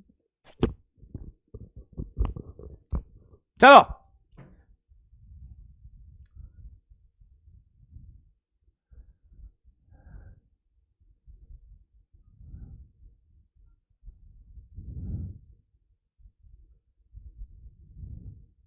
ठीक है, सही है तो धन्यवाद भाई, सही है तो धन्यवाद, स्पीड सही है तो धन्यवाद, थैंक यू। अब जरा समझिए मेरी बात। पहली बात तो ये, एक मैंने लिखा CH3 नेगेटिव, एक लिखा मैंने NH2 नेगेटिव,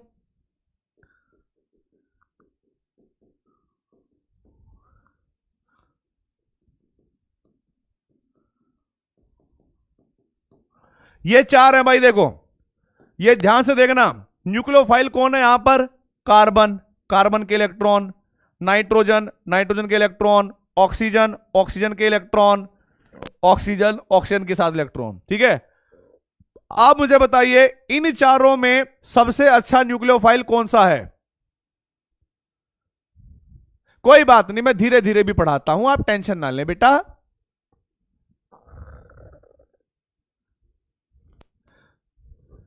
अरे ये बताओ जल्दी से, मैंने ऊंची आवाज में क्या बोल दिया, तुम लोग मेरे को क्या समझने लगे? फालतू की बकवास बंद करो, ये बताओ अच्छा न्यूक्लियोफाइल कौन होगा? अच्छा न्यूक्लियोफाइल, हम डोनर एटम को देखेंगे। डोनर एटम, डोनर एटम में carbon, nitrogen, oxygen and oxygen, चारों एटम एक ही पीरियड से बिलोंग करते हैं, दैट इज सेकंड पीरियड।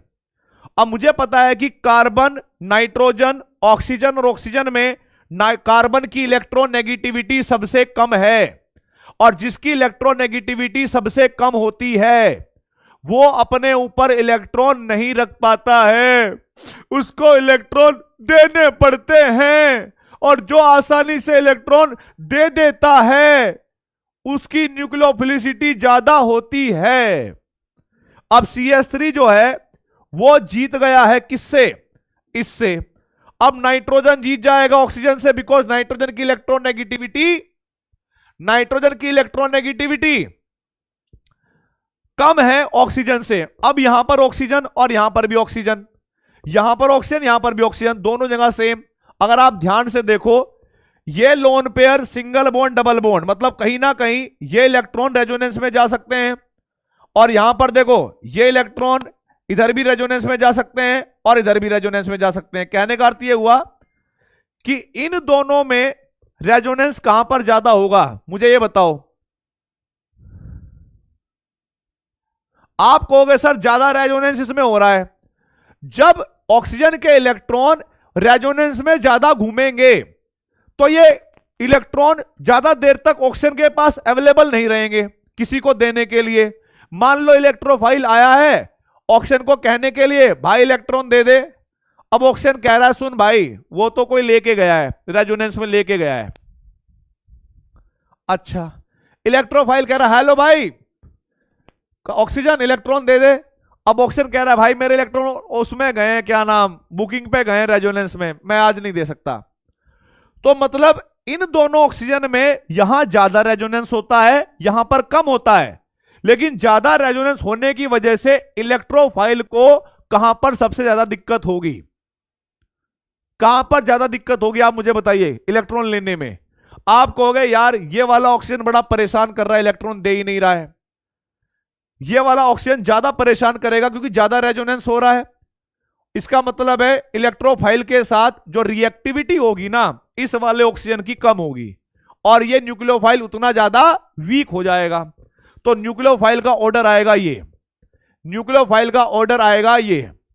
अब किस किस को भाई ये बात समझ में आ गई? SN1 रिएक्शन और SN2 रिएक्शन की ये बात समझ में आ गई। SN1 रिएक्शन और SN2 रिएक्शन की ये बात समझ में आ गई।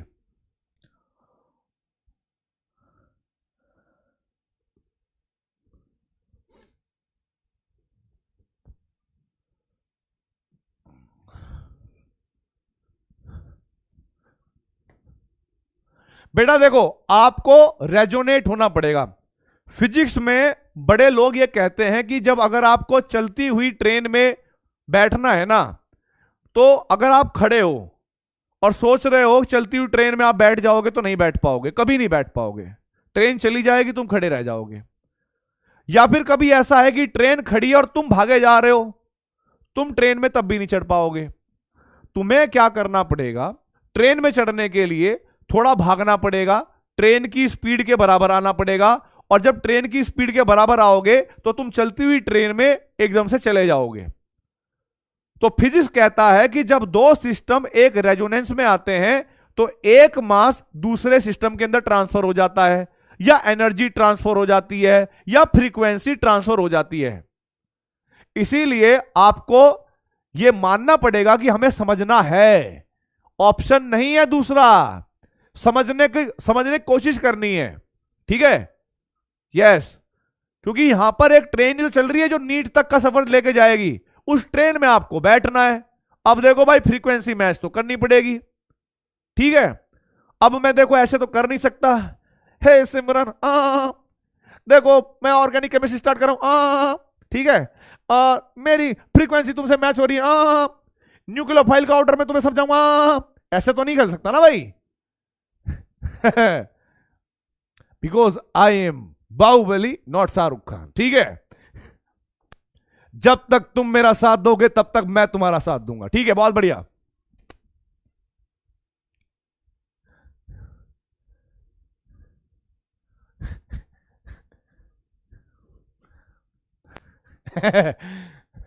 चलिए भाई आगे बढ़ते हैं। ये तो हमें कॉन्सेप्ट समझ में आ गया, ये तो हमें कॉन्सेप्ट समझ में आ गया। अब देखिए भाई आगे, ये नोट कर लिया हो तो आगे बढ़ जाऊं, ये नोट कर लिया हो तो आगे बढ़ जाऊं, बोलो। ये नोट कर लिया हो तो आगे बढ़ जाऊं क्या? देखो भाई, अब हम आपको एक और बात बताते हैं, सिंपल सी बात। एक डाउट था, वैसे नीट वाले बच्चों के लिए होता नहीं है, लेकिन एक बच्चे ने डाउट पूछ लिया और फिर वो सामने से मैं हूं तो बताना तो पड़ेगा। डाउट ये था कि सर ये पोलर प्रोटिक और पोलर एप्रोटिक का क्या जुगाड़ है। मैंने कहा कि भाई तू लैब में गया था कभी? सर सर लैब लैब में नहीं जाते सर, हम हमारे स्कूल में लैब सर हम जाते ही नहीं है।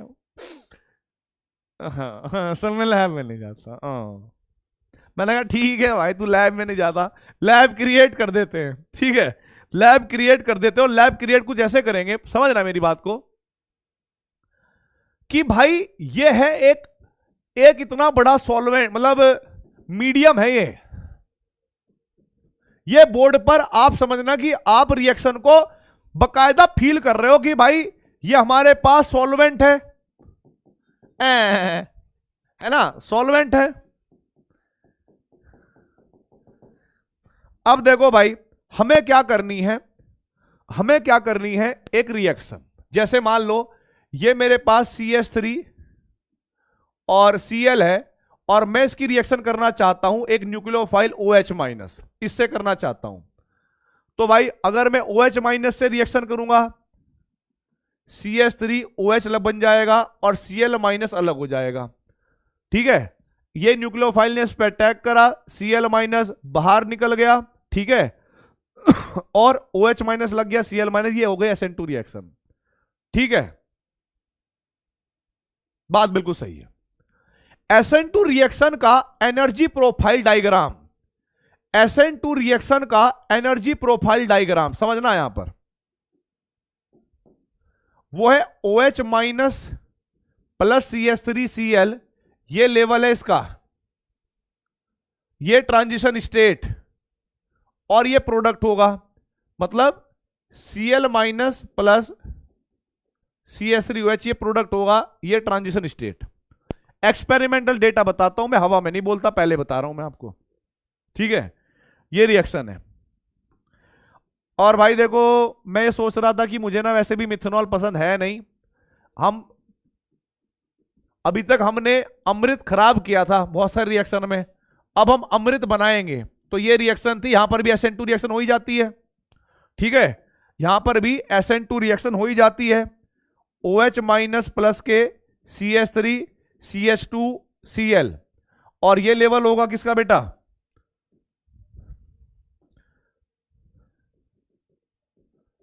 CH2OH, यानी अमृत का और Cl- का। अब ध्यान रखना है, अगर मैंने यहां पर पोलर प्रोटिक सॉल्वेंट लिया, आप मुझे बताओ आपको कंप्लीट चार्ज कहां पर दिखता है? क्या कंप्लीट चार्ज न्यूक्लियोफाइल पर ज्यादा होगा या ट्रांजिशन स्टेट पर ज्यादा होगा? बोलिए भाई। वीडियो कॉल करवाएंगे बाद में, नहीं नहीं भाई 3D मॉडल है, पीए बायोलॉजी वाले काम मत करवाया करो हमसे। वीडियो कॉल तो हम उससे नहीं करते भाई, जिनसे करनी चाहिए तुमसे करेंगे, हैं? पढ़ाई करो चुपचाप, वीडियो कॉल करेंगे ये।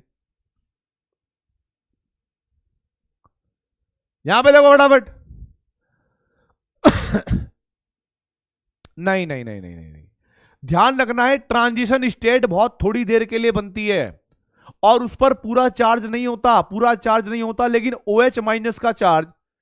देखो आप एक बात बताओ, एक ईमानदारी से एक बात समझना, छोटी सी बात समझना, हमारी किताबों में वही लिखा हुआ है जो होता है, साइंस की, केमिस्ट्री की बात, हमारी किताबों में उन्हीं मॉलिक्यूल के बारे में लिखा गया है जो प्रैक्टिकली पॉसिबल हैं, जो है ही नहीं उनके बारे में नहीं लिखा हुआ। कभी आपने कभी अपनी केमिस्ट्री में यह पढ़ा है हीलियम क्लोराइड? ईमानदारी से बता देना, हीलियम क्लोराइड पढ़ा है क्या आपने? हीलियम क्लोराइड पढ़ाओ जिंदगी में, हीलियम क्लोराइड।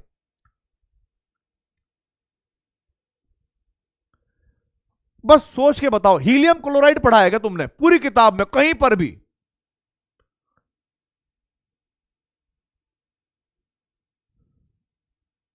कहीं नहीं पढ़ा होगा। मैं मैं हवा में बात नहीं करता, मैं लॉजिक के पीछे बात कर रहा हूं। नहीं पढ़ा तुमने कहीं पर भी? अच्छा ठीक है। अच्छा तुमने कभी पढ़ा होगा हीलियम अल्कोहल, हीलियम OH पढ़ा है कभी? हीलियम OH नहीं होता। अब होता नहीं है तो किताबों में भी दिखा नहीं होगा। जब दिखा नहीं होगा इसका मतलब होता नहीं होगा। भाई लॉजिक के पीछे चलो। अब एक बात बताओ, तुमने अपनी किताबों में OH माइनस ज्यादा पढ़ा है या ट्रांजिशन स्टेट ज्यादा पढ़ी है यार? बताइए, तुमने अपनी किताबों में OH माइनस ज्यादा पढ़ा है या ट्रांजिशन स्टेट ज्यादा पढ़ी है?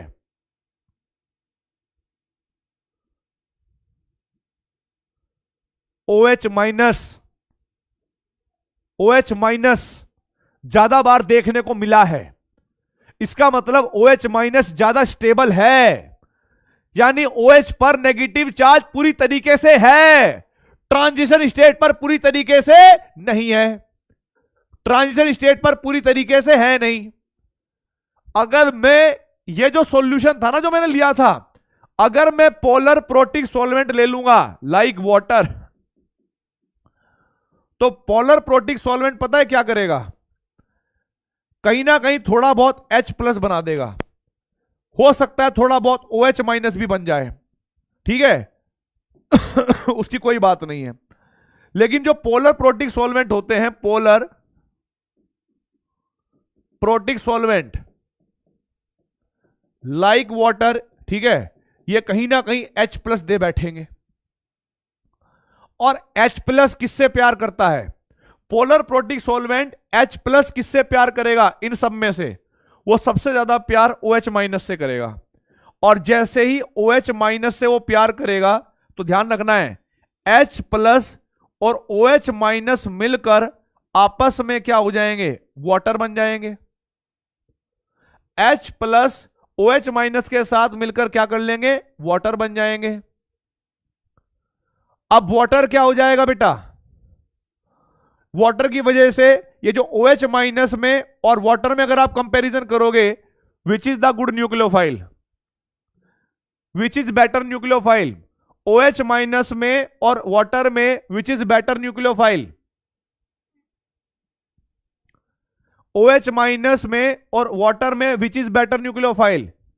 आपको याद होगा जब मैंने एक बार पढ़ाया था न्यूक्लियोफाइल में कि वो अच्छा न्यूक्लियोफाइल होता है जिसके पास इलेक्ट्रॉन पेयर भी हो और नेगेटिव भी हो। OH माइनस बेटर न्यूक्लियोफाइल, बिल्कुल सही बात। दोनों में ज्यादा स्टेबल कौन? दोनों में ज्यादा स्टेबल कौन? दोनों में ज्यादा स्टेबल कौन? दोनों में ज्यादा अनस्टेबल कौन? Water. Water is more stable.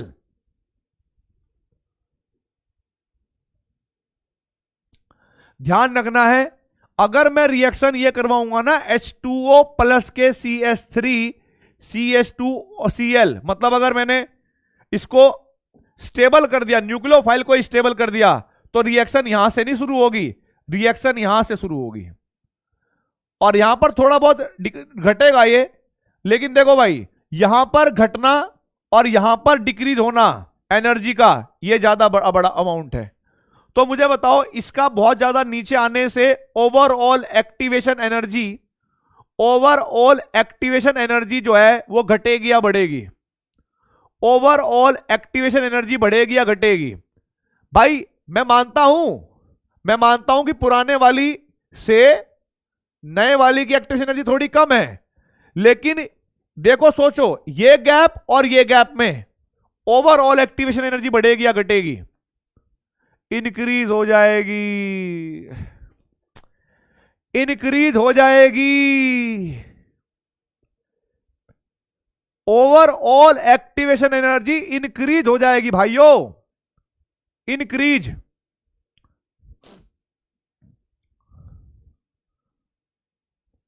Activation energy increase होगी तो रेट ऑफ रिएक्शन घट जाएगा।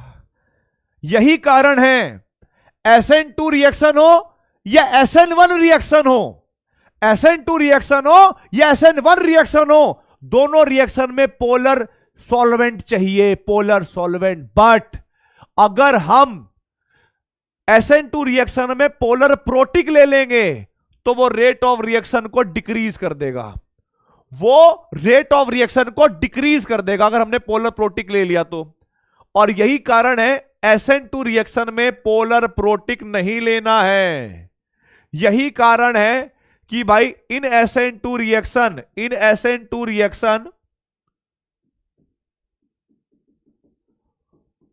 Polar aprotic solvent is prefer या इज प्रेफर्ड। अंग्रेजी मुझे आती नहीं है, लेकिन केमिस्ट्री तो मैं अपने हिसाब की कर लेता हूं। तो बेटा मैंने रटवाने की कोशिश नहीं करी है, आपको विद लॉजिक समझाया है, डायग्राम एक्सपेरिमेंटली डेटा से समझाया है, ठीक है। अब मुझे बताओ चमका कि नहीं चमका? ये चमका कि नहीं चमका? दोबारा देखो, दोबारा देखो, दोबारा देखो, दोबारा देखो। अगर OH माइनस के स्थान पर हम वाटर बन जाए तो स्टेबिलिटी आ जाएगी। स्टेबिलिटी आने से जो पहले एनर्जी का लेवल ये था, अब वो एनर्जी का लेवल यहां पर आ गया, तो ओवरऑल क्या हो गया? डिक्रीज। अब रिएक्शन इस लेवल से स्टार्ट नहीं होगी, यहां से शुरू होगी। अब यहां से पीक तक का जो डिफरेंस है वो तो ओवरऑल बढ़ा ना भाई, वो तो ओवरऑल बढ़ गया।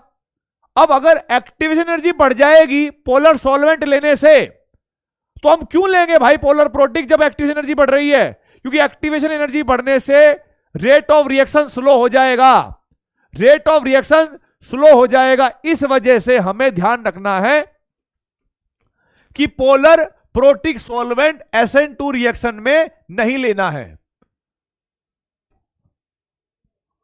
और देखो, अगर भाई फिर भी दिक्कत है, मान लो फिर भी समझ में नहीं आया है, तो आप एक बात ध्यान रख लेना, ठीक है, जो मैंने पहले ही बताई थी, SN2 रिएक्शन में पोलर एप्रोटिक लेना है और भाई SN1 रिएक्शन में पोलर प्रोटिक लेना है। बस खत्म बात। इतनी सिंपल सी लाइन याद कर लो। आपको याद ही नहीं करना, क्योंकि नीट वाला कभी इसके बारे में पूछेगा नहीं, कभी इस तरह से पूछेगा नहीं। आपकी वो अगर लाइन भी याद होगी ना आपको, SN1 में पोलर प्रोटिक और SN2 में पोलर एप्रोटिक यूज होता है, अगर ये याद रहेगी तब भी तुम्हारा एक नंबर कोई काट नहीं सकता, एक नंबर भी। बट ऐसे मैं इसलिए बता रहा हूं क्योंकि आपको पता होना चाहिए क्यों, ठीक है। आपको चमकना चाहिए, आप बोझ ना लो। मतलब मेरा मेन मोटो यह है कि जो बच्चा ऑर्गेनिक केमिस्ट्री से डरता है, जिसने स्कूल में ऑर्गेनिक केमिस्ट्री स्टार्ट कर दी है, उसके पेपर आ रहे हैं, उसके दिमाग में ऐसे बहुत सारी चीजें आ गई है, उसको लगता है कि organic chemistry is the toughest subject of organic chemistry, मतलब इन केमिस्ट्री। वो डरा हुआ बैठा है, बेचैन बैठा है, और मैं उसको ये दिखाना चाहता हूं कि नहीं, लॉजिक है, तू आ तो चल, हाथ पकड़ मेरा, मैं तेरे को चलूंगा लेके वहां पे नीट तक। बस मेरा मेन मोटो ये है। हां, अब भाई ये हो गया, आगे आगे बढ़ता हूं मैं यहां पर।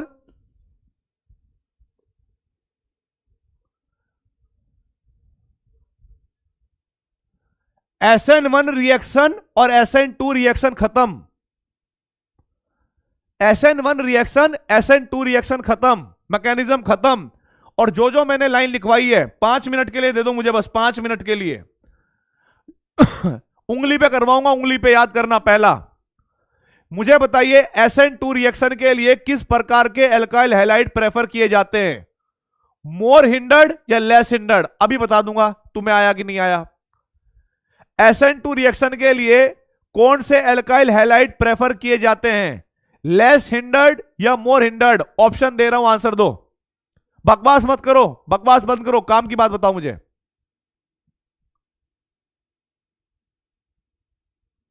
लेस हिंडर्ड या मोर हिंडर्ड? लेस हिंडर्ड बिल्कुल करेक्ट है।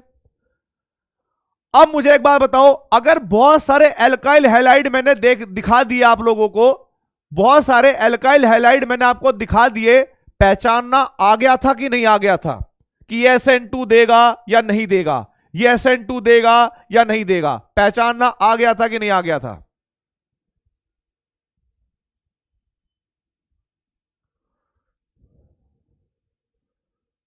आ गया था, आ गया था, बिल्कुल सही बात है, आ गया था। इन SN2 रिएक्शन या SN2 reaction is 2 step reaction और 1 स्टेप रिएक्शन? 2 स्टेप रिएक्शन और 1 स्टेप रिएक्शन? आप कहोगे सर 1 स्टेप रिएक्शन, और that is attack of nucleophile and removal of living group take place simultaneously. यह भी बात समझ में आ गई थी।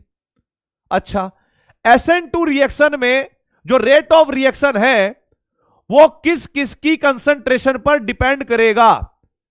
न्यूक्लियोफाइल की सिर्फ, या सिर्फ रिएक्टेंट की, या फिर दोनों की? बताइए भाई, SN2 रिएक्शन में जो रेट ऑफ रिएक्शन है वो किस किस की कंसंट्रेशन पर डिपेंड करेगा? दोनों पर डिपेंड करेगा, बिल्कुल सही बात। SN2 रिएक्शन में इन्वर्जन होता है, रिटेंशन होता है, या दोनों होते हैं? फटाफट बताइए। इन्वर्जन होता है, दोनों होते हैं, या रिटेंशन? इन्वर्जन होगा, बिल्कुल करेक्ट आंसर है, इन्वर्जन होगा, इन्वर्जन होगा, इन्वर्जन होगा। SN2 रिएक्शन में इंटरमीडिएट बनता है या ट्रांजिशन स्टेट बनती है? SN2 रिएक्शन में इंटरमीडिएट बनता है या ट्रांजिशन स्टेट बनती है?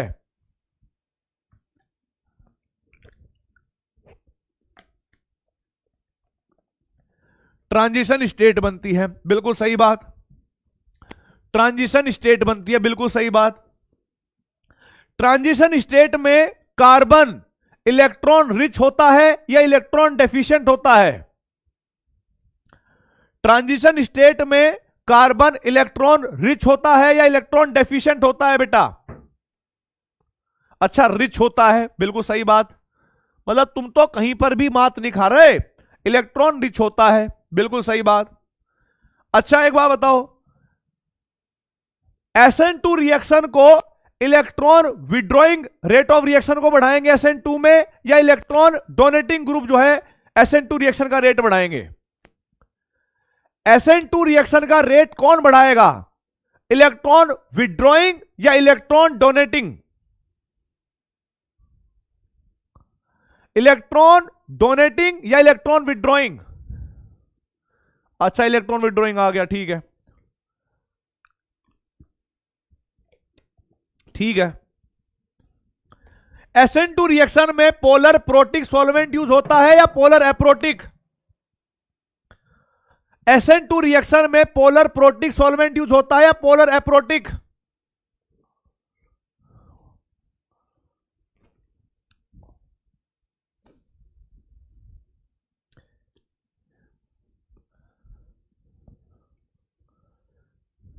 एप्रोटिक, बिल्कुल सही बात है। बेटर न्यूक्लियोफाइल कौन होता है? बेटर इलेक्ट्रॉन डोनर या worst electron donor? Better nucleophile कौन होता है? बेटर इलेक्ट्रॉन डोनर या वर्स्ट इलेक्ट्रॉन डोनर या bad electron donor? Better nucleophile. आप कह रहे हो better electron donor, better nucleophile. अच्छा, पीरियड, अगर हम पीरियोडिक टेबल के पीरियड में कंपैरिजन करें तो हमें इलेक्ट्रोनेगेटिविटी देखनी है या साइज देखना है? सही बात। अगर हम पीरियोडिक टेबल के लेफ्ट टू राइट चले तो इलेक्ट्रोनेगेटिविटी याद होगा सब कुछ, इलेक्ट्रोनेगेटिविटी देखनी है। अगर पीरियड में जिसकी इलेक्ट्रॉन नेगेटिविटी ज्यादा होगी, क्या वो आसानी से इलेक्ट्रॉन दे पाएगा? आप कहोगे नहीं दे पाएगा। इसका मतलब है जिसकी इलेक्ट्रॉन नेगेटिविटी कम होगी, क्या वो आसानी से इलेक्ट्रॉन देगा? आप कहेगा बिल्कुल दे पाएगा। तो क्या पीरियड में आप लोगों को न्यूक्लियोफिलिसिटी चेक करना आया या नहीं आया? बताइए भाई फटाफट।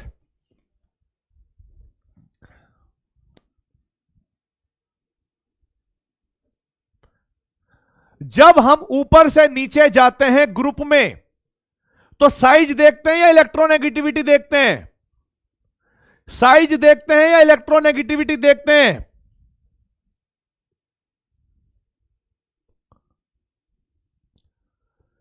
जब हम ऊपर से नीचे जाने पर जाते हैं तो साइज देखते हैं या इलेक्ट्रोनेगेटिविटी? साइज, बिल्कुल सही बात। जिसका साइज बड़ा होता है वो अच्छा न्यूक्लियोफाइल होता है या बैड न्यूक्लियोफाइल होता है? जिसका साइज बड़ा होता है वो बैड न्यूक्लियोफाइल होता है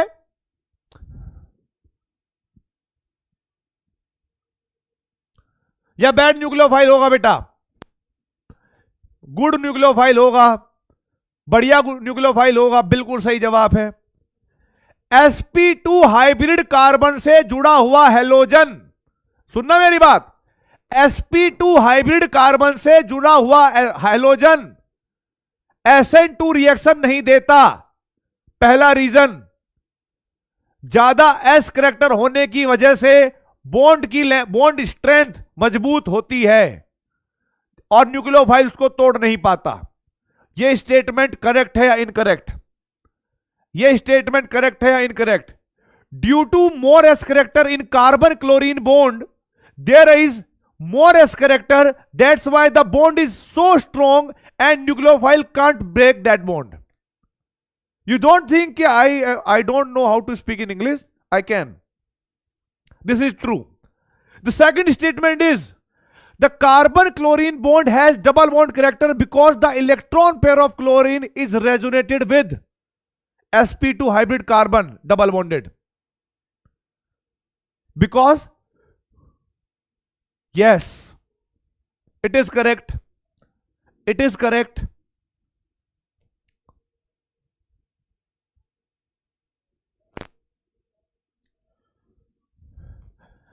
Is there any problem in SN1 reaction and SN2 reaction, my dear friends?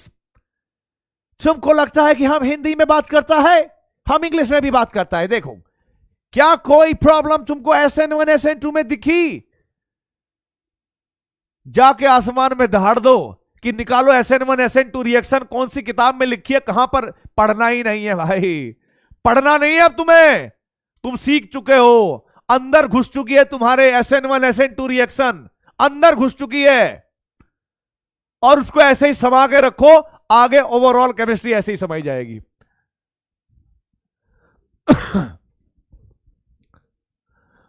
अब मैं आप लोगों को एक बात बता रहा हूं, मैं अगर किसी बच्चों का, पुराने बच्चों का या नए बच्चों का एरोमेटिसिटी, एंटी एरोमेटिसिटी या नॉन एरोमेटिसिटी का थोड़ा बहुत कॉन्सेप्ट वीक होगा तो कल की मैंने 9 बजे एक छोटी सी रिकॉर्डिंग दी थी, वो देख लेना, देख ली होगी, बहुत बढ़िया। और अब मैं गारंटी से कहता हूं कि एक क्वेश्चन भी तुम गलत करके दिखाना डीपीपी नंबर 3 का, तो डीपीपी नंबर 3 का तुम्हें करेक्ट आंसर मतलब अब आपको पूरी कर देनी है वो, बस जो जो एक एक क्वेश्चन लिखा हुआ है ऐसे हवा में हो जाएगा। और जब डीपीपी कर लोगे तो मुझे बताना कल की क्लास में या जहां पर भी आपका मन करे कि सर 17 क्वेश्चन 7 मिनट में हो गए थे, सर 17 क्वेश्चन 10 मिनट में हो गए थे। ठीक है, अभी मैं जाने वाला नहीं हूं भाई, अभी 10 मिनट हैं, अभी 10 मिनट हैं। अब back to the pavilion please. आपको मैंने पढ़ाया था कुछ reaction, general method of preparation, ये पढ़ाया हुआ था सब कुछ। अब जरा ये बताइए भाई, कुछ क्वेश्चन है जो करवाने थे और अब मुझे आगे बढ़ना है, ठीक है। अब प्रिपरेशन पे वापस आएंगे हम लोग, जो अब बची और प्रिपरेशन हमने सिर्फ हाइड्रोकार्बन से सीखी थी ना, अब वापस हम कंटिन्यू कर रहे हैं प्रिपरेशन ऑफ एल्काइल हैलाइड को। बीच में मैंने SN1 SN2 इसलिए डाला था क्योंकि बहुत सारे रिएक्शन में SN1 SN2 का नाम आता और SN1 SN2 सिलेबस में भी है। और देखो हमने क्या कर दिया SN1 SN2 के साथ, 1 butene, that is CH2 double bond CH and CH2 and CH3. You react with HBr. HBr. What will be the product? Answer बताइए भाई. पोल स्टार्ट हो गया आपके सामने. पोल स्टार्ट हो गया आपके सामने. फटाफट आंसर बताइए. सेकेंडरी ब्यूटाइल,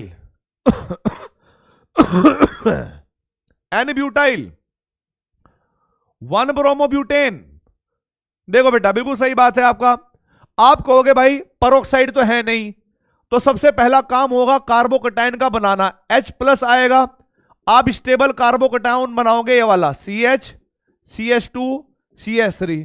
और दूसरे स्टेप में जब आप Br- लेके आओगे तो ये हो जाएगा CH3, CH, Br, CH2 और CH3. खत्म हो गई बात. तो देखो 1 ब्रोमो तो नहीं बनेगा, 3 ब्रोमो नहीं बनेगा, N ब्रोमो नहीं बनेगा. Secondary butyl. ए आंसर होगा इसका ए. ए.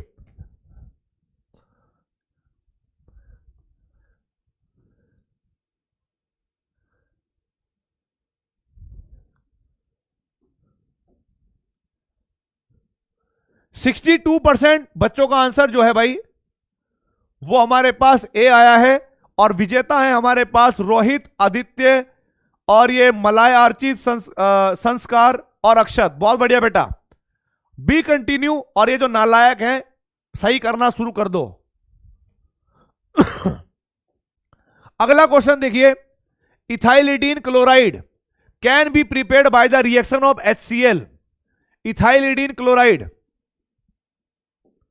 इथाइलिडीन क्लोराइड होगा हमारे पास CH डबल बॉन्ड CH और Cl. ये होना चाहिए भाई. एक बार चेक करने दो मुझे. इसमें शायद बहुत सारे बच्चों के डाउट भी आए थे कुछ इथाइलिडीन क्लोराइड को डालते हुए.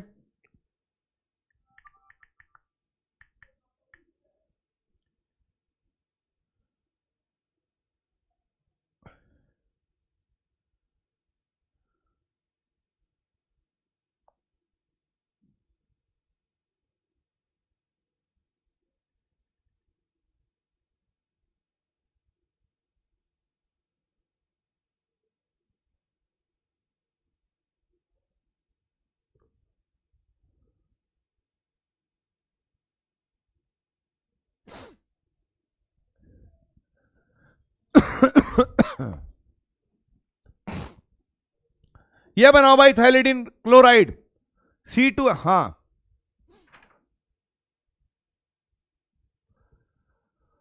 आपको याद होगा CH ट्रिपल बॉन्ड CH अगर HCl के साथ रिएक्शन करेगा तो क्या बनेगा?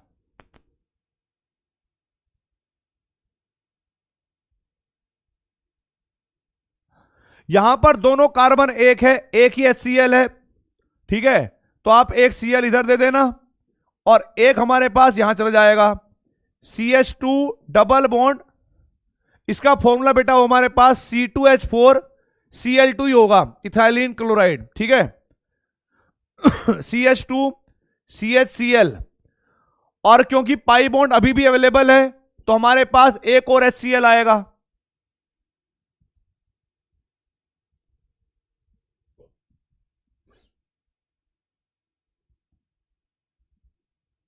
ठीक है, तो यहां पर H वापस इधर जाएगा CH3.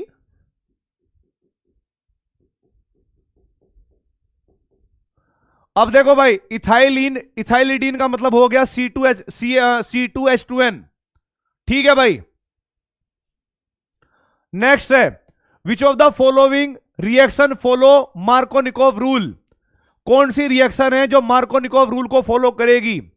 यहां पर CH2 double bond CH2, C2H4 का मतलब होता है plus HBr, C3H6, CH3, CH2, CH3 plus के Cl2, C3H6 HBr. नहीं C3H6 तो ये हो गया ना. आई एम एक्सट्रीमली सॉरी भाई. CH3 CH double bond CH2 and then it is CH3 CH double bond CH2 क्योंकि ये क्लोरीन होगी और CH3 CH double bond CH2 plus के Br2। बताइए भाई क्या होगी? पोल स्टार्ट कर दिया मैंने, आपको आंसर देना है भाई।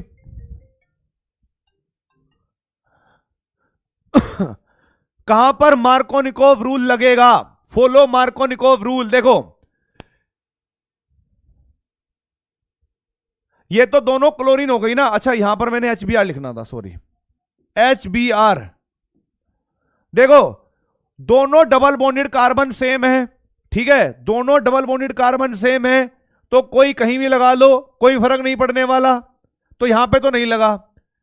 क्लोरीन, दोनों ही क्लोरीन है, कोई कहीं भी लगा लो तब भी कोई फर्क नहीं पड़ेगा। अब यहां पर एक H प्लस और एक Br माइनस, और Br minus goes on that double bonded carbon where the number of hydrogen less. तो यहां पर लग जाएगा हमारे पास थर्ड वाले केस में, सी वाले में लगेगा बेटा। मार्कोनिकोव को चेक करने के लिए आपको यह देखना है कि डबल बॉन्डेड कार्बन जो हो उनके पास अलग अलग नंबर ऑफ हाइड्रोजन हो, ठीक है, और ये जो ग्रुप हो इनके पास भी अलग अलग चीजें हो, पॉजिटिव नेगेटिव, ठीक है। तो इसका करेक्ट आंसर होगा ऑप्शन नंबर सी।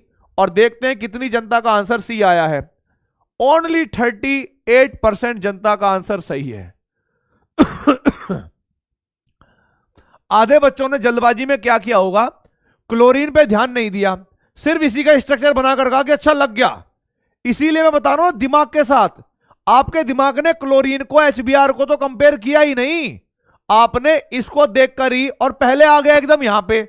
तो आधे बच्चों ने जल्दबाजी में, क्या कि उनको सबसे पहले इसमें दिखना पड़े, इसीलिए वो सब जल्दबाजी में चक्कर में उन्होंने हमेशा बी को टिक किया। ये सारे बच्चों की साइकोलॉजी रही थी इसमें, ठीक है। और भाई जो विजेता है वो है यश, उत्कर्ष, आयुष, आदित्य और अर्सनल। बहुत बढ़िया बेटा। अब देखिए आगे। Which of the following compared can yield only one monochlorinated product upon free radical chlorination? इनमें से वो कौन सा कंपाउंड है जो सिर्फ एक ही जैसा क्लोरीनेटेड प्रोडक्ट बना सकता है? अगर मैं 2,2 डाई मिथाइल प्रोपेन लिखूं, प्रोपेन का मतलब हो गया 3 कार्बन, 2 पर 2 और 2 मिथाइल ग्रुप हो गए। बाकी बची हुई वैलेंसी हाइड्रोजन से पूरी कर लो। यह है 2,2 कोमा डाई मिथाइल प्रोपेन, यह 2 मिथाइल प्रोपेन, 2 मिथाइल प्रोपेन, ये हो जाएगा 2 मिथाइल ब्यूटेन,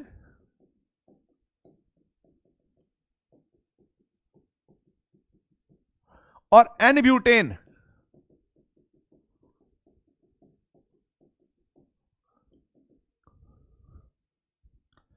भाई आप देखो, जिसके पास सिर्फ एक ही जैसे हाइड्रोजन होंगे वो एक ही जैसा प्रोडक्ट बनाएगा ना।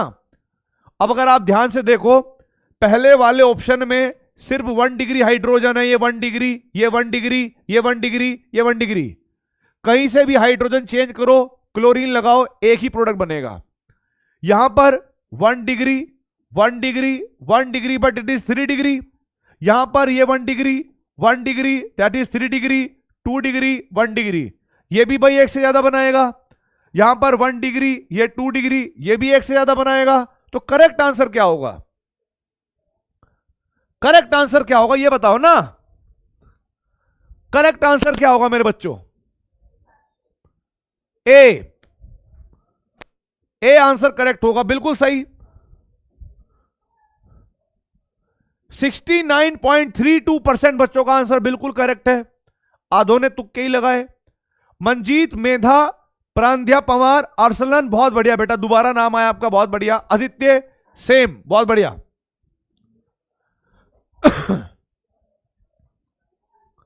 समझ में आया कि नहीं आया पहले मुझे बताओ, समझ में आया कि नहीं आया? लॉजिक क्या लगाना है कि भाई कितने हाइड्रोजन है, जिसके पास एक से ज्यादा टाइप के हाइड्रोजन है, तो क्लोरीन को अगर आप रिप्लेस भी करोगे तो प्रोडक्ट भी तो एक से ज्यादा बनेंगे ना। लेकिन इसके बाद तो ऑप्शन ही नहीं है, एक ही टाइप का हाइड्रोजन बनेगा बस।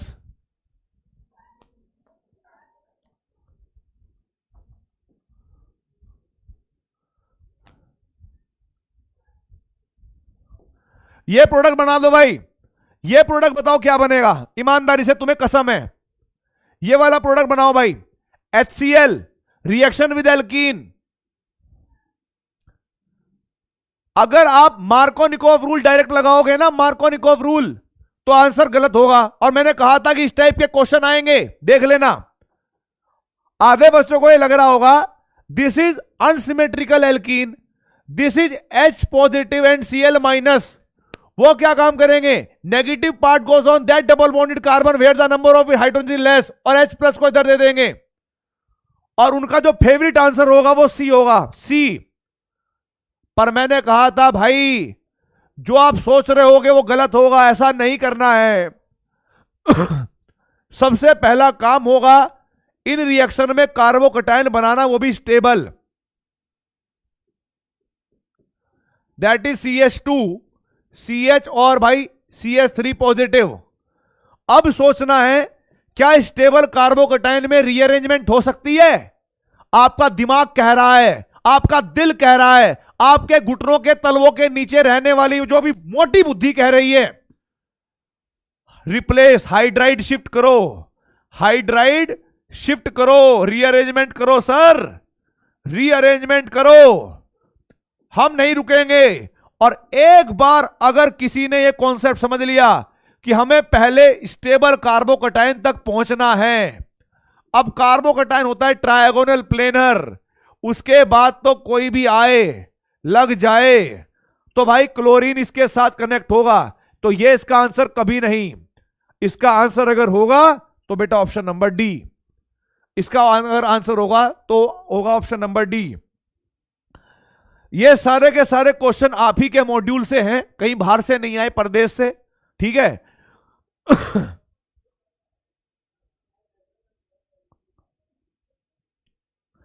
चलिए अपना ध्यान रखिए, अच्छे से पढ़ाई करते रहे, मजे लेते रहे, जिंदगी में हसीन मजे हैं, ठीक है। और टेंशन लेने का नहीं, ठीक है। कल की क्लास में हम अल्कोहल से प्रिपरेशन करेंगे। कल की क्लास में मुझे वैसे दुख है, अल्कोहल को अल्काइल हैलाइड में कन्वर्ट करेंगे, अल्कोहल खराब हो जाएगा। अल्कोहल की बहुत इंपॉर्टेंस है। खैर कोई नहीं, मिलते हैं नेक्स्ट क्लास में। तो ऑल द वेरी बेस्ट, जय हिंद, जय Bharat, Vande Mataram, love you all.